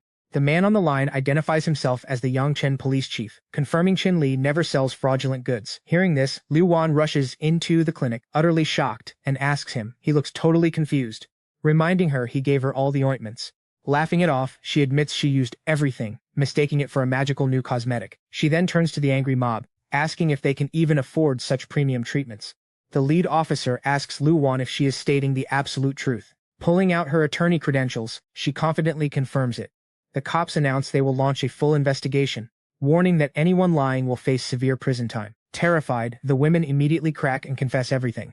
They reveal shady prescriptions, admitting a man named Tang promised them $1,000 each to falsely accuse Chen Li of malpractice. Instantly, Chen Li knows exactly who pulled the strings. The scene cuts away to Dr. Tang and Liu Minghao, quietly enjoying a game of chess in a private room. Smirking, Liu Minghao calls checkmate, while Dr. Tang heavily praises his brilliant tactics against Chen Li. Laughing cruelly, Liu Minghao brags about synthesizing toxic ointments to deliberately destroy people's faces. Still chuckling, they suddenly hear aggressive knocking, echoing from the front door. He gets up to check. Outside, Chen Li is relentlessly jamming his finger into the doorbell. Annoyed, the doctor shouts out. Instead of answering, Chen Li violently kicks the heavy door off its hinges, storming inside and shoving Dr. Tang aside. He casually remarks about serious injuries, asking if the doctor can even see clearly now. Panicking, Liu Minghao scrambles to grab a hidden gun. Chen Li simply notes that the real mastermind finally revealed himself, turning the weapon right back toward his face. Without hesitation, Liang Qing lunges forward and delivers a brutal punch to Liu Minghao. Chen Li gently holds her back, joking that he was only checking his enemy's reflex speed. Right on cue, the authorities bust into the wrecked office. They immediately arrest both schemers. The lead detective sincerely apologizes to Chen Li, assuring him this nightmare is over for good. Chen Li accepts it with a nod. Glancing down at his buzzing screen, he sees a brand new message from Zhang Chuxue. Her text confirms his luxury villa is fully prepped, and she even secured a spot for him over at the exclusive Merlin residence. Turning to Liang Qing, he casually mentions he needs to run some afternoon errands, leaving her to handle the legal fallout for those two criminals. She happily agrees, and he heads out into the city. Let's follow him to the Merlin residence. Standing at the elegant entrance, Chen Li knocks softly. The polished door swings open, revealing Miss Zhang Chuxue. She greets him warmly, ushering him into the lavish living room. Offering him a comfortable seat, she gestures toward a fresh pot of premium French black tea, brewed specially for his arrival, and politely urges him to take a sip. Smiling, she announces that the estate's complex paperwork is completely finalized. Handing over a thick stack of official documents, she explains that the second he signs the dotted line and wires the final payment, the stunning Vindela will be entirely his own. Chen Li nods his genuine thanks. She then introduces Zhang Ji, the esteemed general manager running the Zhang Group's local branch. Respectfully, Zhang Ji rises from his chair, giving Chen Li a deep, honorable bow. Let's dive back in. A man steps up and greets him. Chen Li is completely surprised, asking what this cooperation is even about. Zhang Zi quickly introduces himself, explaining he works directly as Zhang Jin's subordinate, right alongside Miss Zhang. She mentioned she was just transferred to Yangcheng to manage the Zhang Group's new entertainment program. Zhang Zi then asks Chen Li to look out for them moving forward. Chen Li simply thanks him. He really wants to know more about this unexpected collaboration. Miss Zhang gracefully pours him a cup of tea. Chen Li takes a sip as Zhang Zi mentions he heard all about the miracle healing ointment that completely fixed Liu Zhang's cousin's face. The Zhang Group actually wants to team up and develop this medical ointment together. They promise that with their massive corporate resources and brand power, this product will be a massive hit. Chen Li replies that if a new company forms, then he absolutely needs to hold the majority shares. He directly asks what his exact cut would be. Zhang Zi explains the Zhang Group only wants production and marketing rights. In this deal, Chen Li keeps 80% of the shares, leaving the Zhang family with 20%. He asks how that offer sounds. Chen Li thinks it over. The Zhang family has serious power, and partnering up could mean a massive business empire. Zhang Zi notices Chen Li deep in thought. He gives a soft cough signaling Zhang Chuxue. Stepping up, she earnestly says they want to make things right for their past mistakes. She pulls out a legal document, stating that with Zhang Jin's blessing, they want to gift him Yangcheng's biggest casino. She begs him to accept the venue, but Chen Li politely turns the massive offer down. He says that Zhang Jin has already been incredibly generous and he simply cannot accept such a massive gift. She looks a bit anxious, warning that refusing might make it seem like he hasn't forgiven them, which could seriously upset Zhang Jin.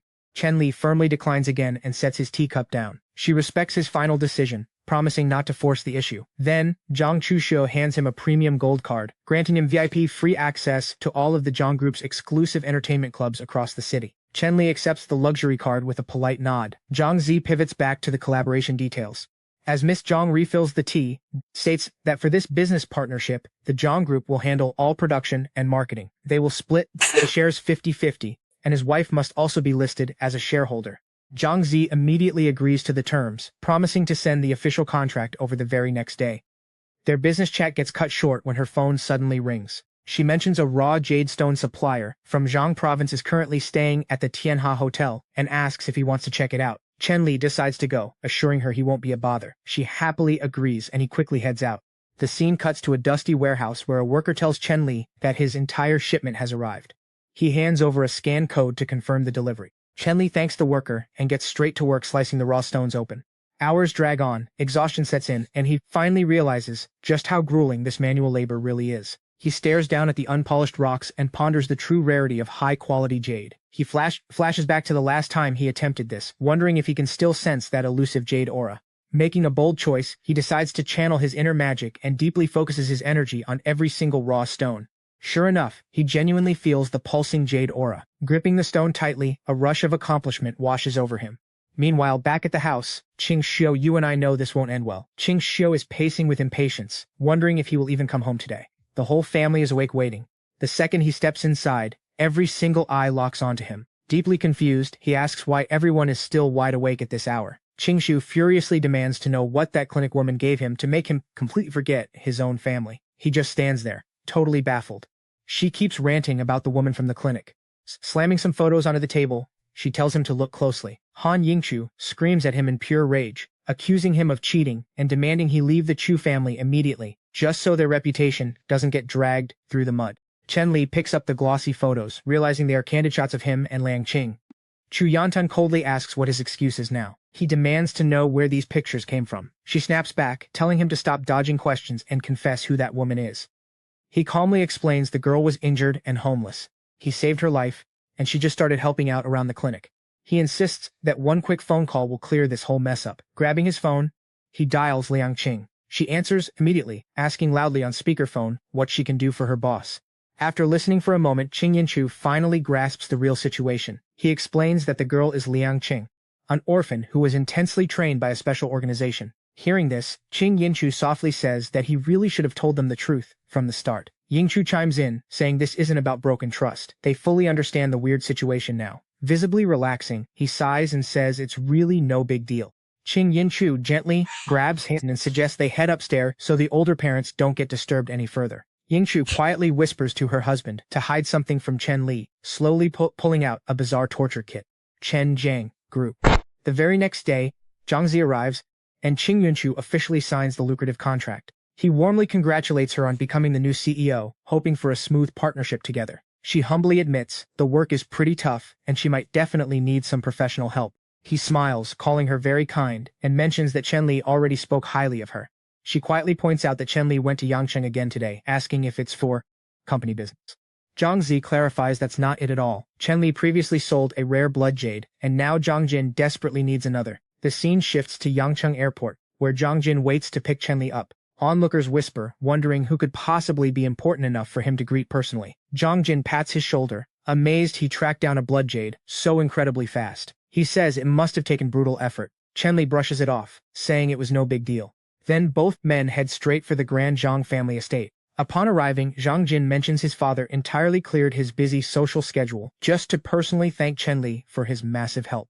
Chen Li notes it's his very first time seeing Zhang Jin's father prepare such a meticulous, warm welcome for anyone. He really hopes this new blood jade won't disappoint Uncle Zhang Lim. Seeing the two of them arrive, Zhang Lim immediately asks if Chen Li is the exact same genius doctor who saved his elderly father's life. He is visibly stunned by how incredibly young the guy is. Chen Li stays humble, claiming he only picked up a little bit of medical knowledge from reading old books. Changing the subject, Zhang Jin eagerly asks about the blood jade. Chen Li grins, proudly announcing he found the legendary red 7-colored jade for the Zhang family, a treasure unseen for decades. He steps closer, asking if it's the exact same legendary jade that once auctioned for $10 billion.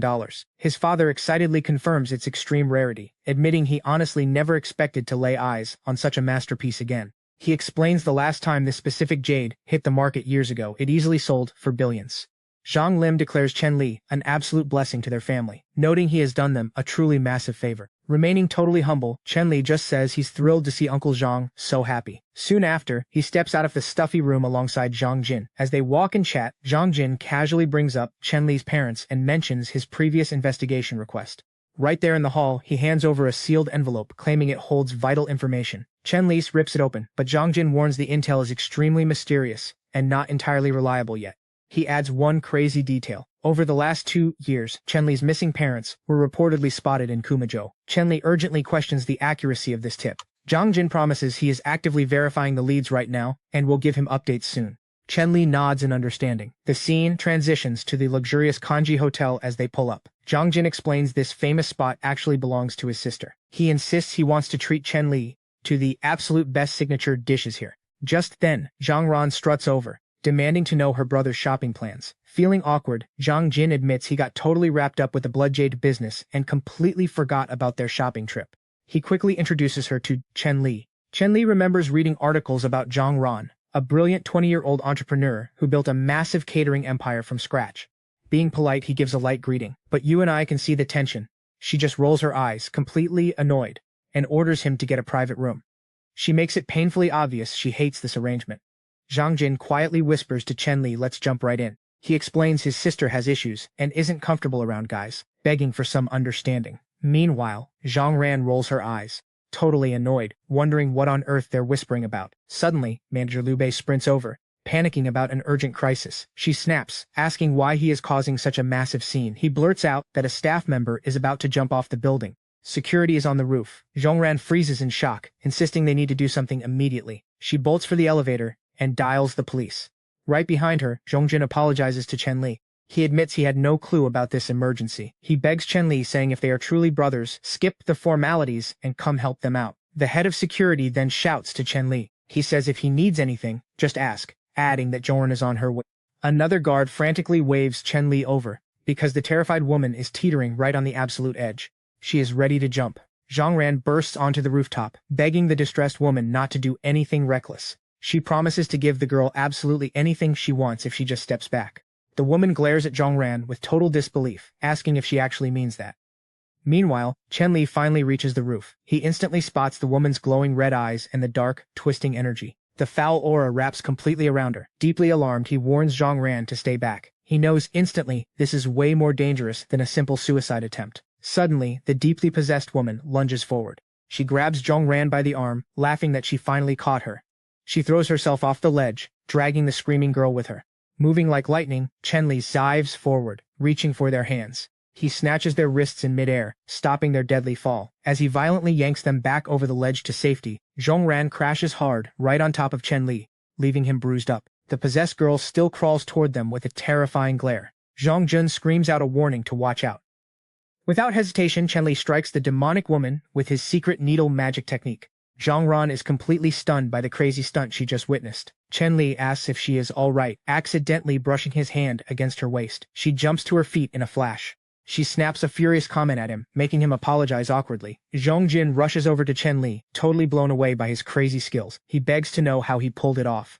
Chen Li humbly brushes it off as nothing. He explains he sensed something deeply wrong beforehand, giving him that split second to react. The siblings press him for more details, desperate to understand what happened. They ask what exact clue he noticed. He warns them, this situation is way more twisted than a simple suicide. He suspects a dark metaphysics master trapped their hotel inside a cursed mystical formation, especially since he spotted that red demonic smoke. Zhong Ran rolls her eyes, brushing off metaphysics as cheap superstition. But Chen Li stands his ground, firmly declaring the entire building is absolutely cursed.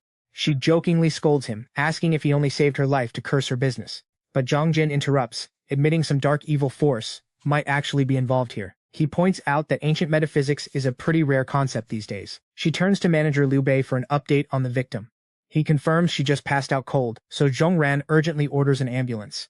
Zhang Jun then tells Chen Li to let his sister handle the mess. He genuinely admits that, without Chen Li's lightning-fast reflexes, she would be dead. Chen Li plays it cool, reminding Zhang Jun about his past favors. He smiles and tells him not to sweat the small stuff.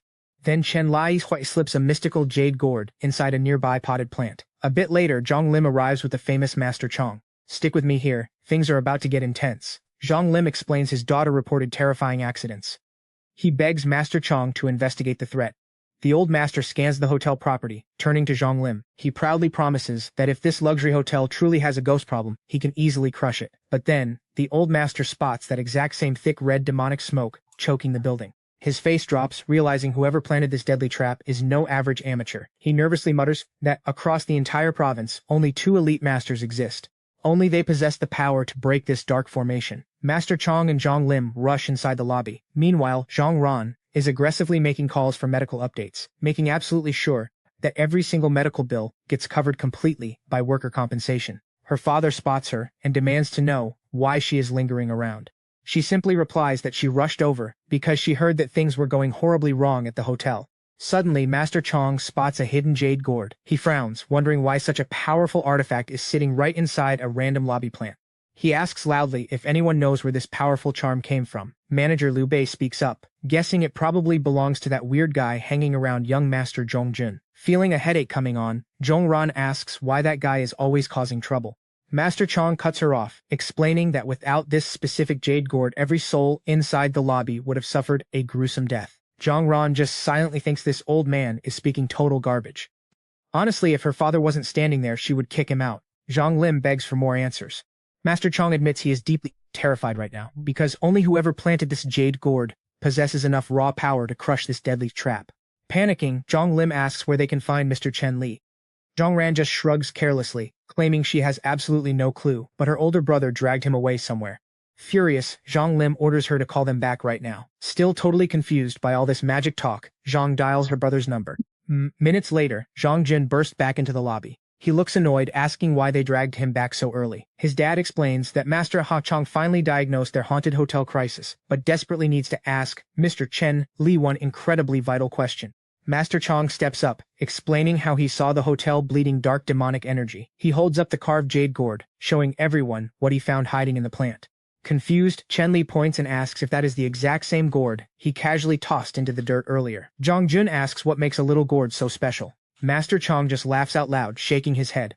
He admits he never expected this legendary grandmaster to be so incredibly young. He smiles, saying this new generation is just full of surprises. He adds that, without Chen Li's gourd, dozens would be dead. Zhang Lim asks if the gourd can permanently contain it. If so, they shouldn't face any more accidents. But Chen Li shakes his head, warning that this nightmare isn't over yet. He flashes back to the roof, remembering how that incredibly intense, demonic energy formation had violently possessed that poor girl into jumping. He explains he only tossed the gourd into the trap's center to temporarily jam the curse. Deciding to end it, the entire group bravely marches right back up to the windy rooftop.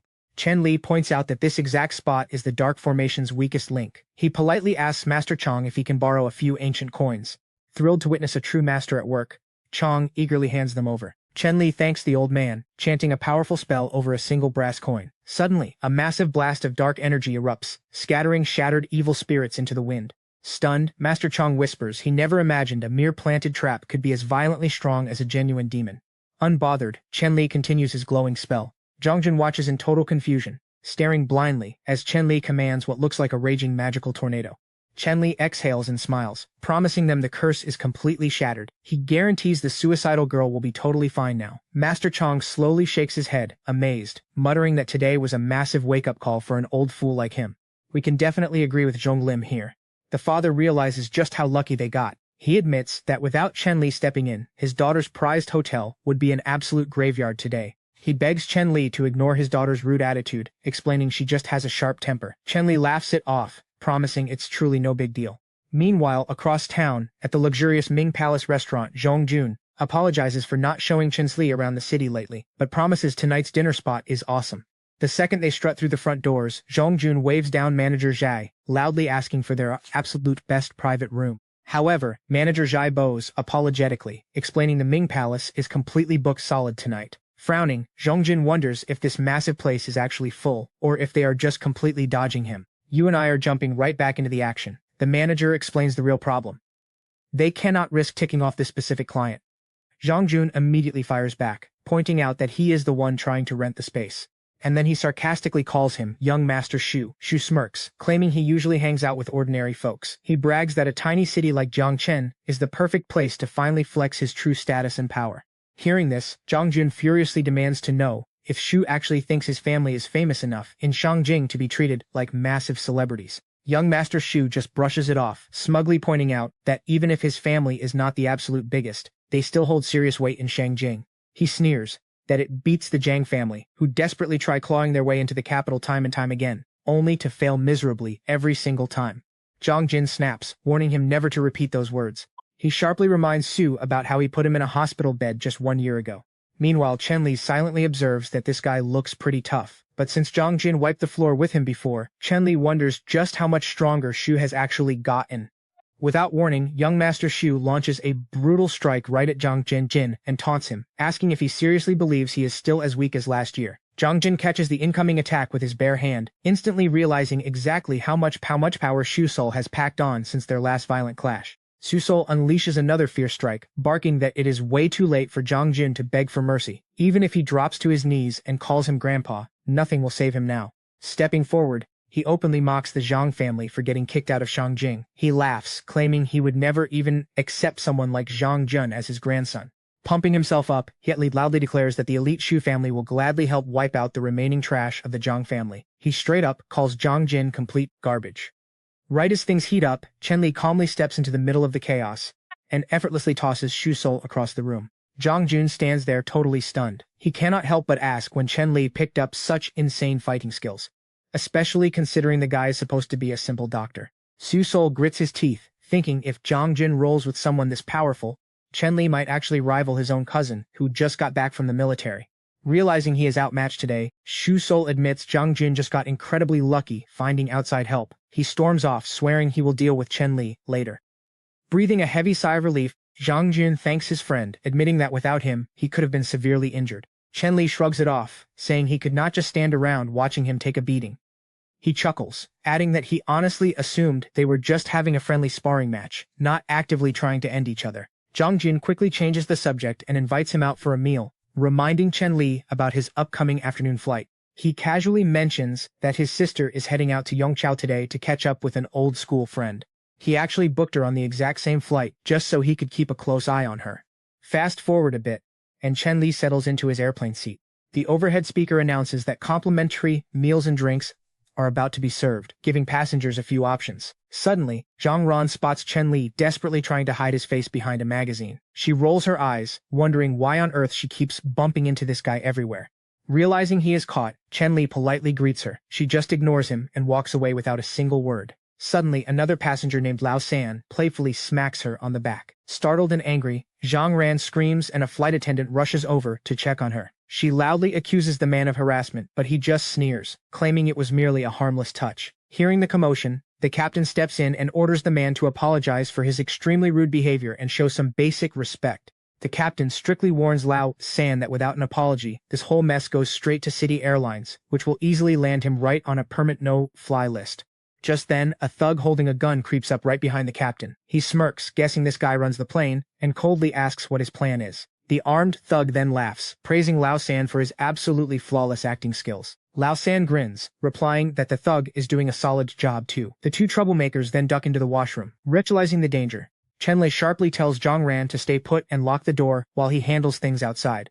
Zhang Ran watches him head straight out to confront the armed robbers. She stares in total shock, wondering why on earth he wants to mess with violent thugs, warning him that angering them will just get him severely hurt or worse. He ignores her, secretly thinking she is incredibly annoying. Meanwhile, Lao San is busy ripping valuables straight out of the terrified passengers' bags. He mutters under his breath that robbing this flight is way harder than expected, mostly because he hasn't found a single wealthy person yet. Growing frustrated, he points his gun right at a crying child, screaming at him to shut up before he shoots. Stick with me here. Things escalate fast. Chen Li suddenly charges in, delivering a crushing punch straight to Lao San. The armed thug yells, demanding to know who he is, ordering him to freeze. Chen Li quickly ducks behind a passenger seat, realizing that trying to save a hostage from this distance against a gun is incredibly risky. He carefully closes the gap to launch a counterattack, but the panicked thug blindly fires a shot. A little while later, Zhang Ran is gently wrapping a fresh bandage tightly around Chen Li's injured shoulder. She scolds him, asking why he could not just stay hidden inside the restroom instead of running out to face armed robbers. She shakes her head, assuming he just suffers from a massive hero complex. An air hostess suddenly walks over and warmly tells Zhang Ran that if it were not for her brave boyfriend, every single person on this plane would have been in deep trouble. Zhang Ran flushes red, immediately snapping back to clarify that this idiot is definitely not her boyfriend. A short while later, the plane finally touches down on the runway, and Chen Li steps off. She jogs to catch up, asking where he plans on going now. He rolls his eyes, sarcastically stating he is heading straight home. After taking a literal bullet, where else would he possibly go? She points out that she is completely unfamiliar with Yung Chang, playfully suggesting that since she is his good friend's sister, he is obligated to take care of her. She waves goodbye, firmly stating that she will swing by to visit him tomorrow, fully expecting him to arrange all her meals. Watching her leave, he sighs, realizing she is incredibly demanding. It is absolutely no wonder Zhang Jun always looks so deeply stressed out. This girl probably spends her entire life constantly driving her brother completely crazy. A little while later at the clinic, Liang Qing looks at his wound, admitting she never imagined he could take down an armed gunman using nothing but his bare hands. He chuckles softly, replying that it was simply a desperate situation where he had zero weapons to defend himself. She stares in awe, thinking even an elite special forces team could not have handled it better. Shifting the conversation, he looks her in the eye and asks if she ever considered that as teammates he might actually still be alive somewhere, and he could potentially track them down. Stunned by this, Liang Qing desperately asks what exactly he means by finding them. He confidently promises that he can use his unique skills and connections to help track their exact locations down. Trembling, she tearfully asks if she will genuinely ever get to see her old friends again. He offers a gentle smile, telling her she will never know unless she tries. Breaking down into tears, she completely agrees, promising she will hand over all there. He softly smiles, realizing this incredibly tough girl actually hides a deep, emotional soft spot. Wiping her eyes, she hands him a dusty bag, explaining she has kept these specific documents safely hidden away for a very long time, never once imagining they would actually become useful again. He looks at her, sincerely promising he will do everything in his power to bring them back. A short while later, Chen Li finally makes his way back home, stepping inside his quiet villa. Yanjin Qiu is already sitting on the couch, typing away on her laptop, and immediately notices him walking in. She warmly greets him, noting that he finally made it back, but looks completely exhausted. He groans, flopping down, replying that he is just thankful everything is finally settled. But on the flip side, she admits she is under intense pressure since her startup just officially launched, meaning she is grinding away at every detail. She proudly spins her laptop around to show him the screen, happily explaining that the business is doing fantastic and she actually has some amazing news regarding the startup. She excitedly tells him their recently launched trial product is already generating massive hype online. Smiling, he genuinely praises her incredible natural talent for running a competitive cosmetics brand. Blushing at the compliment, she sweetly thanks him. She earnestly explains that launching her own beauty company and building this dream career was only possible because of his constant support. Then, taking a breath, she suddenly shifts the topic and mentions she has an important business meeting in Yongqiao tomorrow afternoon. Her toxic former boss actually sent the invite through the event organizer, and she honestly has zero desire to ever face that man again. Noticing her hesitation, he gently asks if she even wants to attend. She sighs, explaining that this is Yongkang's largest annual business exchange summit. She knows deep down that she could secure highly valuable industry contacts for her company's future, but she is terrified. Her old bosses might try to ruin her reputation. You and I both know she shouldn't worry. Chen Li warmly reassures her, suggesting they probably just want to watch her fail. He silently wonders if she still feels trapped by her past. Today, you and I are diving into a corporate clash. She is worried the Jiang Group cannot compete with the Sky Eagle Company. She insists there is a massive gap between their businesses. He tells her to relax and promises that he will accompany her to the corporate networking event. A bit later, Chen Li is in his room using some healing magic on his wound. He figures he is almost fully recovered. Just then, Qingyan Chu walks in and asks if he is badly hurt. He casually replies that it is just a minor scratch. She warns him to be far more careful when stepping out, reminding him that her father is still eagerly hoping that they give him a grandchild soon. He gets it, but points out that having a baby is a completely different story. Then he bluntly asks if she actually likes girls. She hesitates, unsure how to respond at first, but begins to open up about her past. She explains that before meeting him, she was deeply in love with a senior who ended up cheating on her. That bitter betrayal left her completely traumatized, making her terrified of any intimate contact with men. She adds that she then decided to only date women, but shockingly, a girl ended up betraying her too. Hearing this emotional baggage, he simply tells her that she should not worry anymore. He promises he will never let anyone hurt her ever again. She apologizes for causing so much trouble. He gently holds her and insists that they need to leave the painful past behind. The very next morning, a street sweeper is busy cleaning the roads. He complains that the fierce winds last night forced him to redo all his sweeping from scratch. Meanwhile, back at the house, Ching Yin-chu tells him to wash his hands and grab some breakfast. He asks if she is feeling all right and whether she needs any help.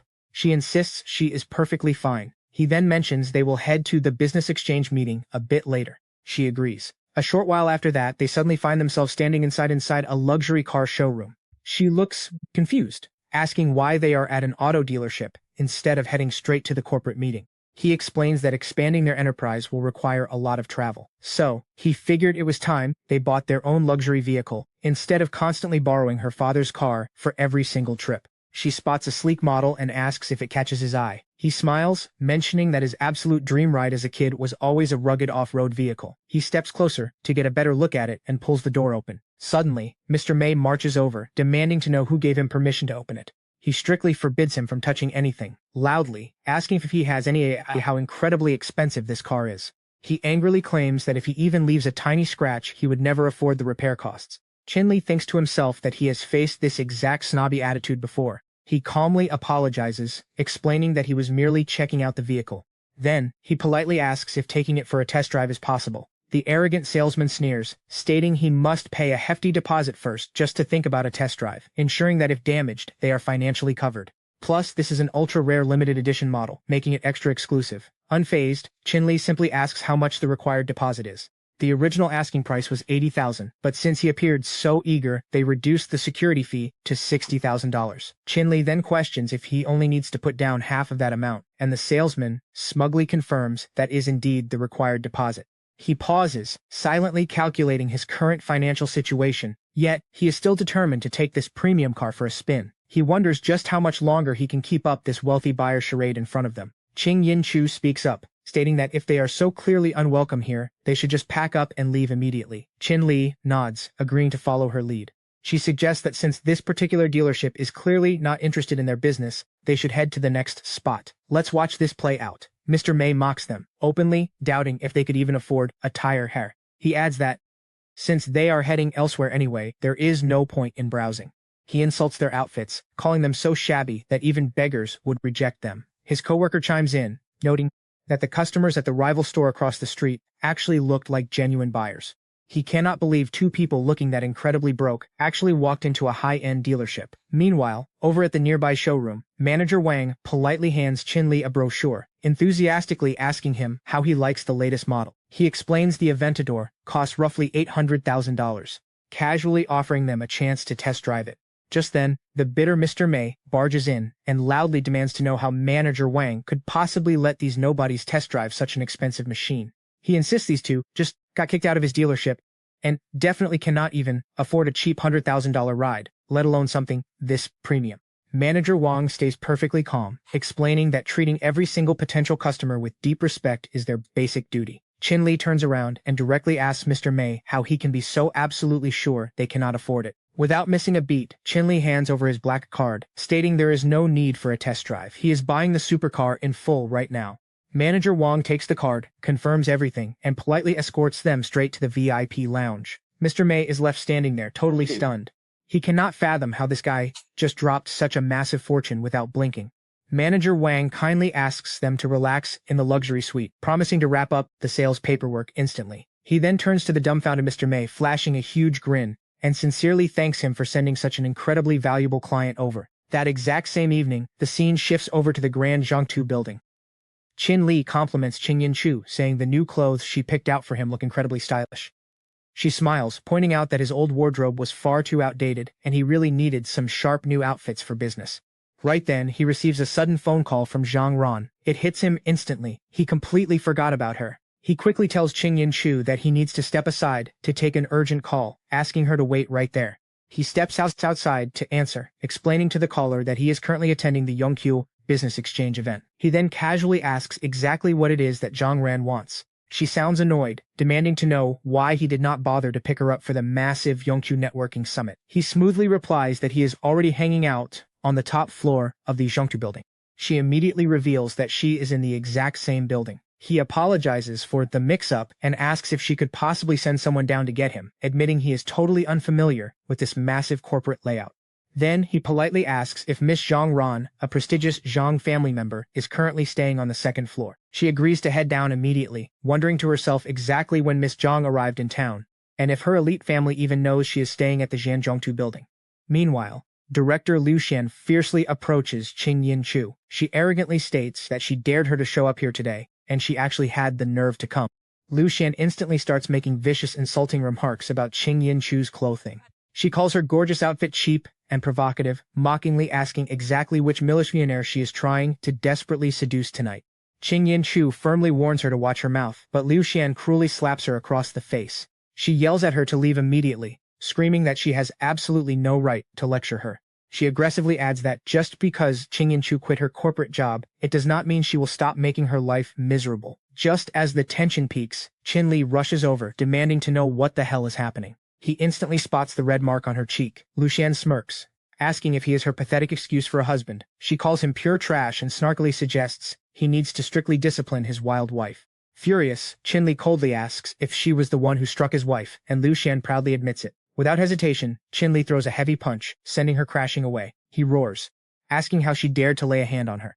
Liu Xian frantically begins screaming that Qing Yin-chu and her crazy husband violently attacked her. Manager Chen rushes over, angrily demanding to know what all this chaotic noise is about. Liu Xian plays the victim, crying that Qing Yin-chu ordered her thug husband to beat her up. Manager Chen glares, asking how she dared to let her husband attack a VIP and why she is not on her knees begging for mercy yet.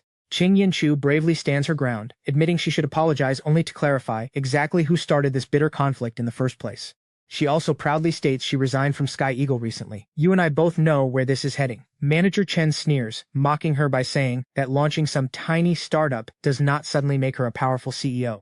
He brags that they just secured a massive contract with the elite Jiang company, meaning they are now fully backed by the untouchable Jiang family. He aggressively warns Qing Yin-chu not to mess with them anymore, or else she will never survive in the brutal Yongqiu business world. Suddenly, Zhang Ran strides into the room, commanding authority, and demands to know what this pathetic commotion is all about. Director Liu Xian glares back, furiously asking who this random girl is interrupting them. Let's jump right into the drama. She is the young miss of the Jiang family. Manager Chen is totally shocked, asking why she came here. Director Liu Xian quickly steps up, introducing herself to Jiang Chu as someone from Sky Eagle. She introduces herself as the director of the company, and also presents her manager, Chen. Jiang Chu immediately asks if Liu Xian is the exact same person who was just scolding young Miss Zhang a moment ago. Liu Xian quickly denies it, claiming the whole thing is just a big misunderstanding. She explains they are only here for a business meeting, but insists that Chen Li was actually the one who hit her. Manager Chen quickly steps in to support her story. He points right at her injured face, arguing that they have been treated terribly. Then, they desperately try to beg Jiang Chu for some help, calling her a close business partner of the Jiang family, and hoping she will take their side. They step up and beg for help in this messy situation. Jiang Chu checks to confirm if their company really is Sky Eagle. Once Manager Chen proudly confirms it, she immediately makes a bold announcement. She declares the business contract is officially cancelled, and the Jiang Group will pay the fee to break it. Liu Xian asks if she is confused about who they are. Manager Chen speaks up. They demand punishment, but Jiang Chu flat out refuses, saying she did absolutely nothing wrong. She explains that they openly insulted Miss Zhang Ran, who comes from the second largest city of Jiang and Yongcheng. They also insulted the young master's close friend. Manager Chen cannot believe his ears, arguing that Cheng Chu is just his former subordinate, and there is no way she belongs to the Jiang company. He says she cannot possibly be a shareholder. He deeply regrets not knowing about her powerful background earlier, hinting he would have treated her much better. Zhang Ran then steps in and casually mentions that this is the very first time an outsider has ever scolded her, and she asks Jiang Chu to handle it. Jiang Chu asks if they will leave on their own, or if she needs security guards. Zhang Ran warmly welcomes Chen Li, telling him his timing for the exchange meeting was absolutely perfect. Chen Li thanks her, but she immediately fires back that if he truly wants to show his real gratitude to her, he should pour her a glass of wine first. Cheng Chu steps forward, offering to pour the drink herself, and thanks Miss Zhang Ran for her help earlier. Zhang Ran then curiously asks exactly who Cheng really is. Chen Li makes it completely clear that she is his wife. Zhang Gran suddenly remembers her brother mentioning her before, realizing for the first time that Chen Li is actually a married man.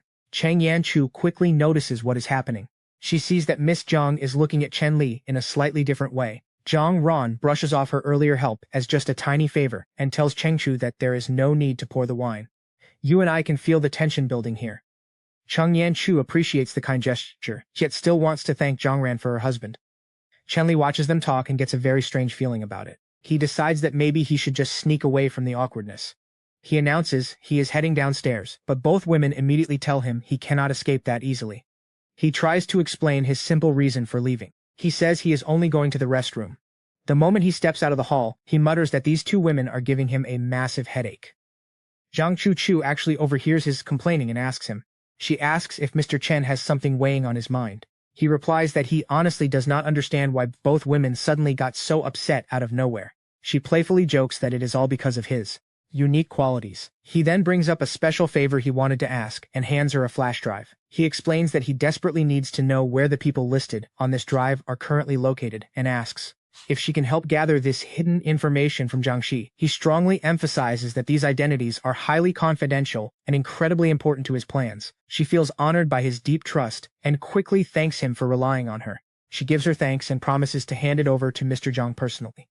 Shifting the topic, she asks if he is planning to head back into the busy banquet hall. He casually mentions that in just a few minutes, he will make his return. A little while later, Chen Li and Cheng Chu are riding in the car, and he curiously asks what she and Zhang Ran talked about for so long. She replies they were just chatting about how much he constantly irritates her. He quickly denies doing anything wrong, defending himself by saying he never did a single bad thing to her. She laughs and playfully admits she was only joking around, then goes on to say that Miss Zhang is actually a very nice person, but adds that she claimed he owes her a nice meal. She teases that it really seemed like Zhang had a crush on him. He quickly explains the real situation, saying Cheng Yanchu came all the way to Yongchang just to meet a friend, and he had promised to take good care of her.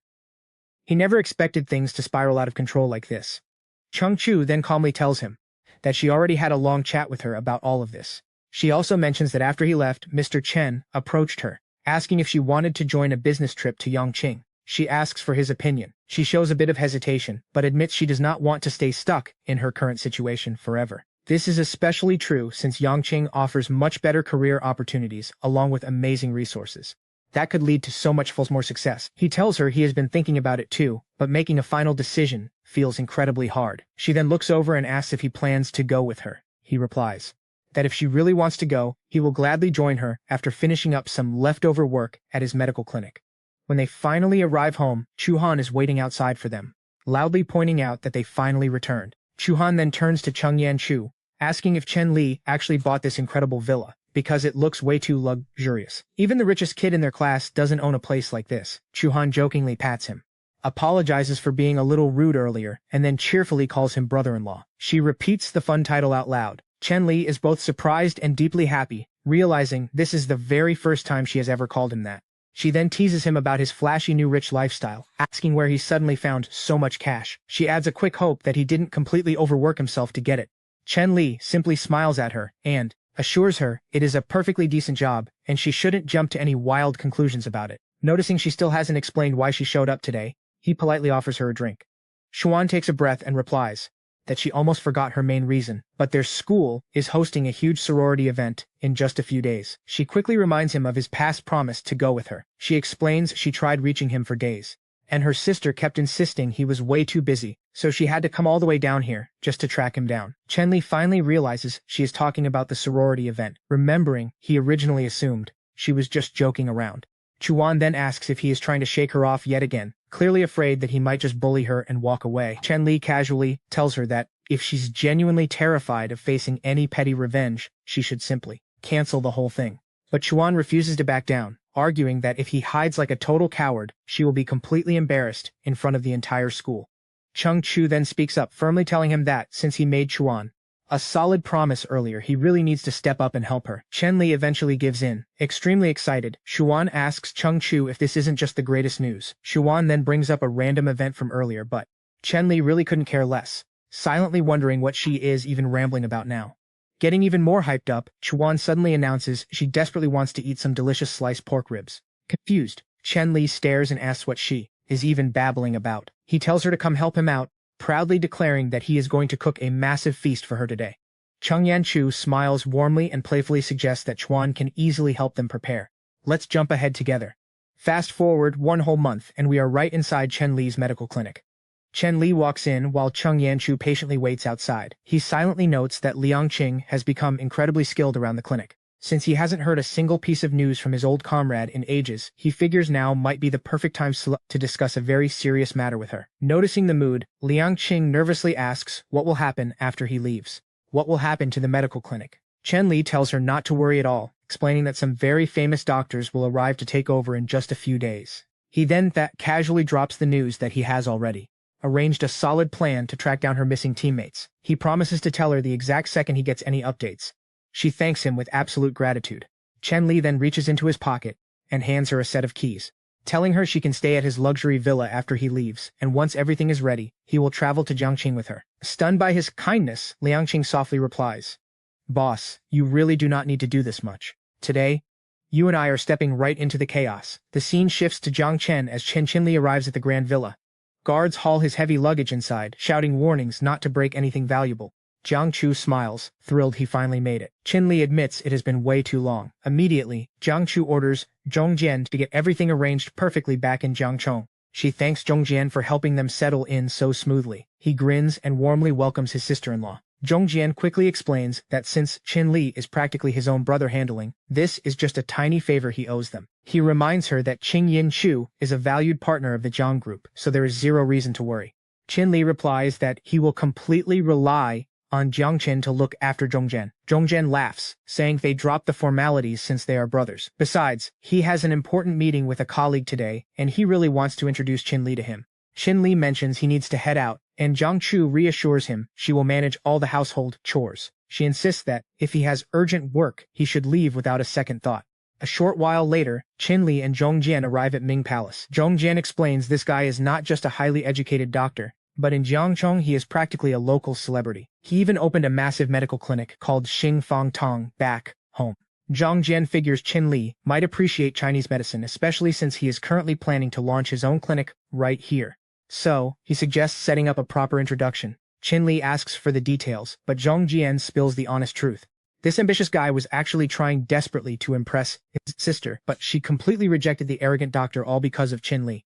Chen Li looks genuinely shocked and asks if he is actually the real reason for it. Zhong Jian confirms the story, explaining that his sister sees Chen Li as her ultimate idol, meaning anyone wanting her affection must reach his high level. With that mic drop, he pushes open the door and loudly announces their arrival.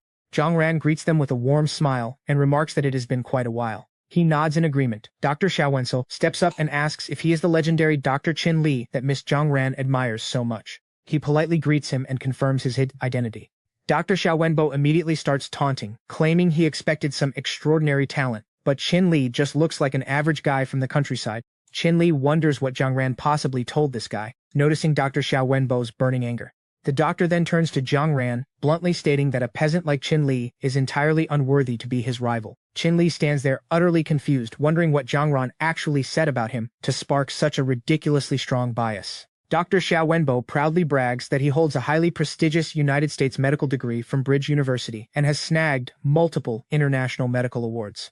Then he gestures dismissively, pointing out that this is merely Chen Li. He boldly challenges Zhang Ran, demanding to know if she seriously believes a guy like Chen Li could ever compete with his skills.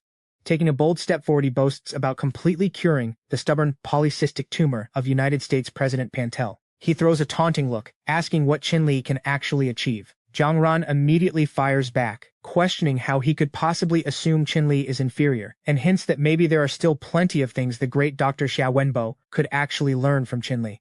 The doctor was growing visibly furious when his phone suddenly rang. He snatches the call, admitting he had absolutely no idea that Dr. Xiaowenbo needs to rush back to the hospital immediately. The patient he just treated in room 903 is crashing fast. He screams into the phone, demanding to know what is happening, and promises he is on his way. Rushing toward the door, he quickly tells Zhang Ran about the massive patient emergency at his hospital, meaning he cannot hang out with them today. Zhang Ran smoothly replies that it is completely fine, as saving lives comes first. Then she cleverly suggests that the esteemed Dr. Xiao Wenbo should take Chen Li along to observe his brilliant work. She playfully adds that maybe Chen Li could even lend a hand. Still reeking of arrogance, Dr. Xiaowenbo challenges Chen Li, saying if he has the guts, he is more than welcome to tag along. Zhang Ran nods and strictly reminds him that he offered this himself. She throws in a bet. If Chen Li manages to cure this critical patient, then maybe Dr. Xia Wenbo will finally show him some respect. But if not, the doctor needs to stop bothering her forever. Chen Li chuckles internally, realizing this smart girl is totally using him as a human shield. Now, stick with me, this is where it gets tense. They rush into the hospital, and Dr. Xia Wenbo immediately grills the nurse about the patient's vitals and medication. The nervous nurse explains the condition. Grandfather Jiang stomps forward, screaming that the doctor finally decided to show up. His bodyguards ruthlessly grab Dr. Xia Wenbo. Panic sets in as the terrified doctor begs to know what they are doing. Grandfather Jiang roars that young master Shu Jinran has his life hanging by a thread, demanding to know where the doctor was. He twists Dr. Xia Wenbo's collar, furiously accusing the man that he completely broke his sacred promise to save their precious young master. Dr. Xia Wenbo scrambles to calm the old man, swearing his advanced treatment methods cannot possibly fail, pleading with the furious grandfather to just let go so he can finally examine the boy. He promises they can punish him severely if he is wrong. One of the enraged bodyguards lunges to strike the doctor, but Chen Li moves like lightning and quickly snatches his fist mid-air. Chen Li firmly shuts the violence down, calmly explaining that throwing punches will not save young master Shu Jinran. He strongly suggests they step back and let Dr. Xia Wenbo go inside to assess the damage. The guard barks, asking who he is and if he wants a beating for defending this useless doctor. Chen Li drops the guy's arm and says, "Let him work, because I guarantee this is the ultimate turning point." The hostile man pauses, curiously asking what kind of turning point he means. Chen Li smoothly explains that, since the patient's critical condition is already established, we will soon see if he recovers or flatlines. The bodyguard mulls it over, realizes the kid makes perfect sense and slowly releases his grip. Now free, Dr. Xia Wenbo is totally stunned. He treated Chen Li like absolute garbage, yet this guy just saved his skin. Before he can process it, Grandfather Gang snatches him again, barking at him, demanding to know why he is wasting time hesitating. Grandfather Gang shoves him toward the room, ordering a thorough checkup. The old man fiercely warns that he cannot promise he will not beat him senseless if things go south later. They all pile into the stifling room, and Dr. Xia Wenbo desperately checks the patient's fading pulse. Standing back, Chen Li analyzes the situation, sensing the poison in this man's system is incredibly complex, and he detects zero signs of life. Chen Li trusts his gut that he missed a hidden clue and steps closer to investigate. Meanwhile, Dr. Xia Wenbo, sweating buckets with Grandfather Gang breathing down his neck, knows one mistake means game over. He shoots a nervous glance at the furious grandfather, mentally begging himself to stay perfectly focused. The doctor tries to reassure himself, remembering he has conquered countless medical nightmares before, so this procedure should be a breeze. But suddenly, Chen Li breaks the silence, ordering Dr. Xia Wenbo to stop immediately. He pointedly asks if the trembling doctor is actually trying to treat the dying patient or finish him off. Dr. Xia Wenbo defensively snaps back, but realizes pushing the J further might literally kill the boy. He slowly unbuttons the patient's collar, revealing a grotesque, terrifying wound and whispers, "Just look at this." Chen Li narrows his eyes, asking when that massive tumor showed up. He admits he never expected the disease to spread this aggressively. Chen Li coldly states that saving him now would require swapping out every single internal organ. Suddenly, the monitors blare as the patient's condition rapidly nosedives. Grandfather Gang screams at them to save his grandson's life instead of just standing there.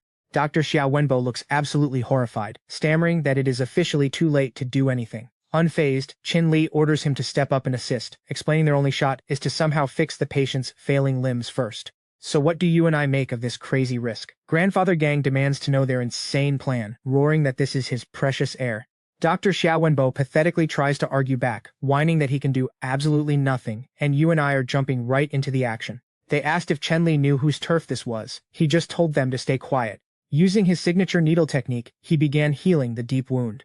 He assured everyone the patient was fine. He would wake up soon, and a quick checkup would clear any remaining issues. Dr. Jia Wenbo checked the heart rate monitor. He immediately noticed that the heartbeat had returned to normal. The patient woke up. Grandfather Gang burst into tears right away. He cried out that young Master Shu Jinran was finally awake, terrified he was going to die. The patient then asked Grandfather Gang where they were. The old man replied they were safe in the city hospital of Jiang City. Pointing over at Chen Li, he explained that Dr. Chen had completely saved his life. The patient looked at Chen Li and asked why he was even there. Chen Li was stunned. He asked what that meant, wondering if the guy remembered him. The young master apologized, explaining that he actually thought Chen Li was an old friend from Beijing. Chen Li paused. Beijing again? Maybe it was just a coincidence. Grandfather Gang interrupted, nervously asking if the young master was finally out of danger. Chen Li replied that the worst was over, but he needed to check the medical records to prescribe some recovery supplements. Grandfather Gang handed over the files, quickly apologizing for all the trouble they had caused. Chen Li scanned the records. He realized he had absolutely no personal memories linked to Beijing. He would have to investigate there eventually. Meanwhile, Dr. Jia Wenbo asked Chen Li if he ever wanted to work at Changfeng Hall. He offered him the chief doctor position. Chen Li brushed it off, joking that Changfeng Hall lacked a real chief master anyway. Young Master Xu Jinran looked surprised. He expressed deep gratitude, saying Chen Li had helped him immensely today. Once discharged from the hospital, he promised to find a proper way to repay him. Chen Li smiled politely. He told him there was no need, as he was just there by pure coincidence. The young master then ordered Grandfather Gang to book a private room at the Heaven and Earth Hotel in Jiangcity for 3 days. The old man quickly agreed and stepped out. Young Master Xu Jinran turned back to Chen Li. He really hoped the doctor would join them when the time was right. Chen Li simply nodded. He told the young master to focus on resting up, promising not to bother him any further today. With that, he left the hospital. A short while later, Jiang Jin and Ning were sitting in the car. Jiang Jin curiously asked who he had just saved. Chen Li replied the guy definitely seemed like some high-level elite. Definitely not your average citizen. Jiang Jin then asked for the bodyguard's name. Chen Li recalled the details, saying the guy's name was Xu Jinran. He also noticed they all had a very distinct northern accent. Maybe they belonged to the powerful Xu family from Beijing. Jiang Jin immediately asked for more detail about the Xu family. Chen Li explained that, much like his own Zhang family, the wealthy Xu family was one of Beijing's top aristocratic bloodlines. But the ruling boss of Beijing had caused them trouble and essentially forced them out. That was why, for the house owner's grandfather's birthday next week, they were ordered to find a rare blood jade to celebrate. However, nobody expected the old lady's medical condition to become so critical. He mentioned that right now their powerful family still had absolutely no solid leads at all. But he really did not want to drag Chen Li into more messy trouble. Chen Li smirked, asking if he had completely forgotten their tight brotherly bond. Jiang Jin quickly clarified that he absolutely remembered their strong brotherhood. But Chen Li was the one who said he was sick and he could handle things alone. Chen Li valued their close friendship. He then casually added that he had already talked to the cosmetics company CEO about Jiang Jin's sister. He told his friend to stop worrying completely. Hearing this massive news, Jiang Jin expressed deep gratitude, and Chen Li warmly accepted his thanks. Stick with me here, because 3 days later, the scene shifts to the Heaven and Earth Hotel. Young Master Xu Jinran warmly welcomes Chen Li, thanking him over and over. He boldly states that if Chen Li hadn't been there, he wouldn't be alive to enjoy wine with everyone today. Full of energy, he asks the room to raise their glasses and toast the brilliant Dr. Chen Li.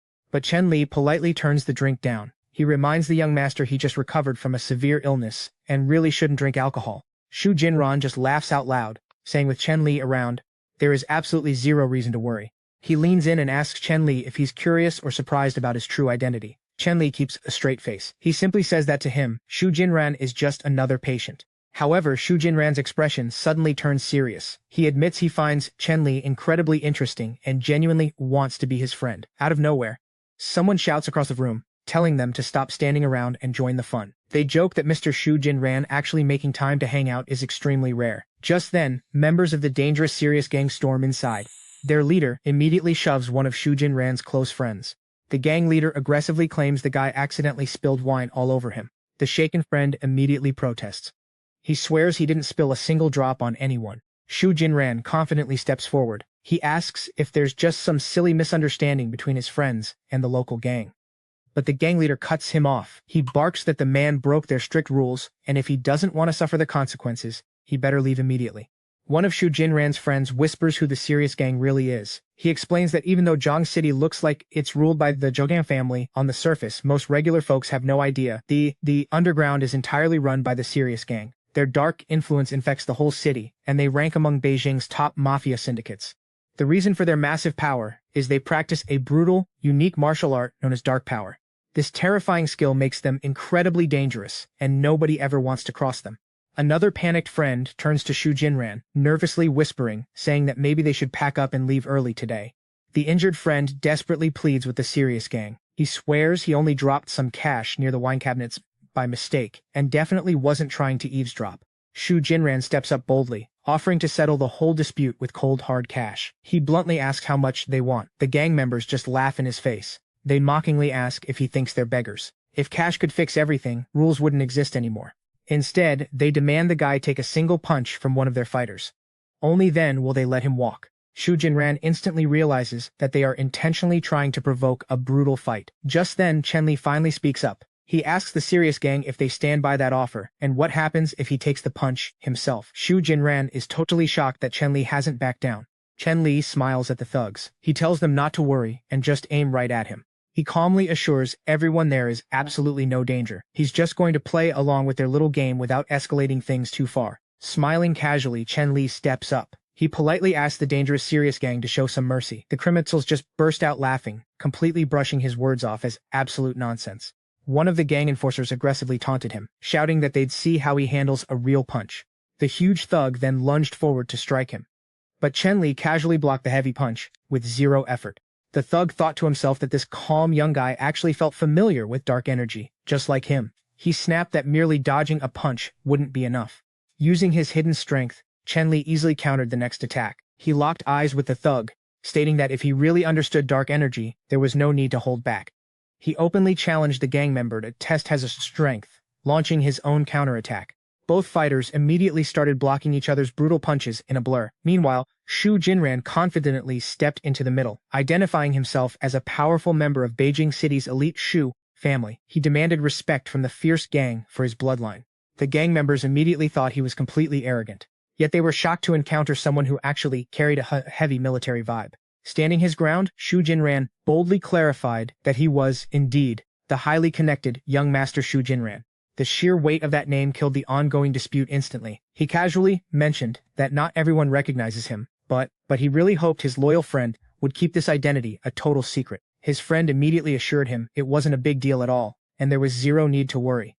The serious gang enforcer was completely shocked to see such a wildly powerful figure like this young master standing right there. The gang members stared at Chen Li, demanding to know which legendary master he trained under. You and I both know Chen Li's secret, but he just calmly smiled. He claimed he was merely an ordinary doctor who exercises a little in his free time.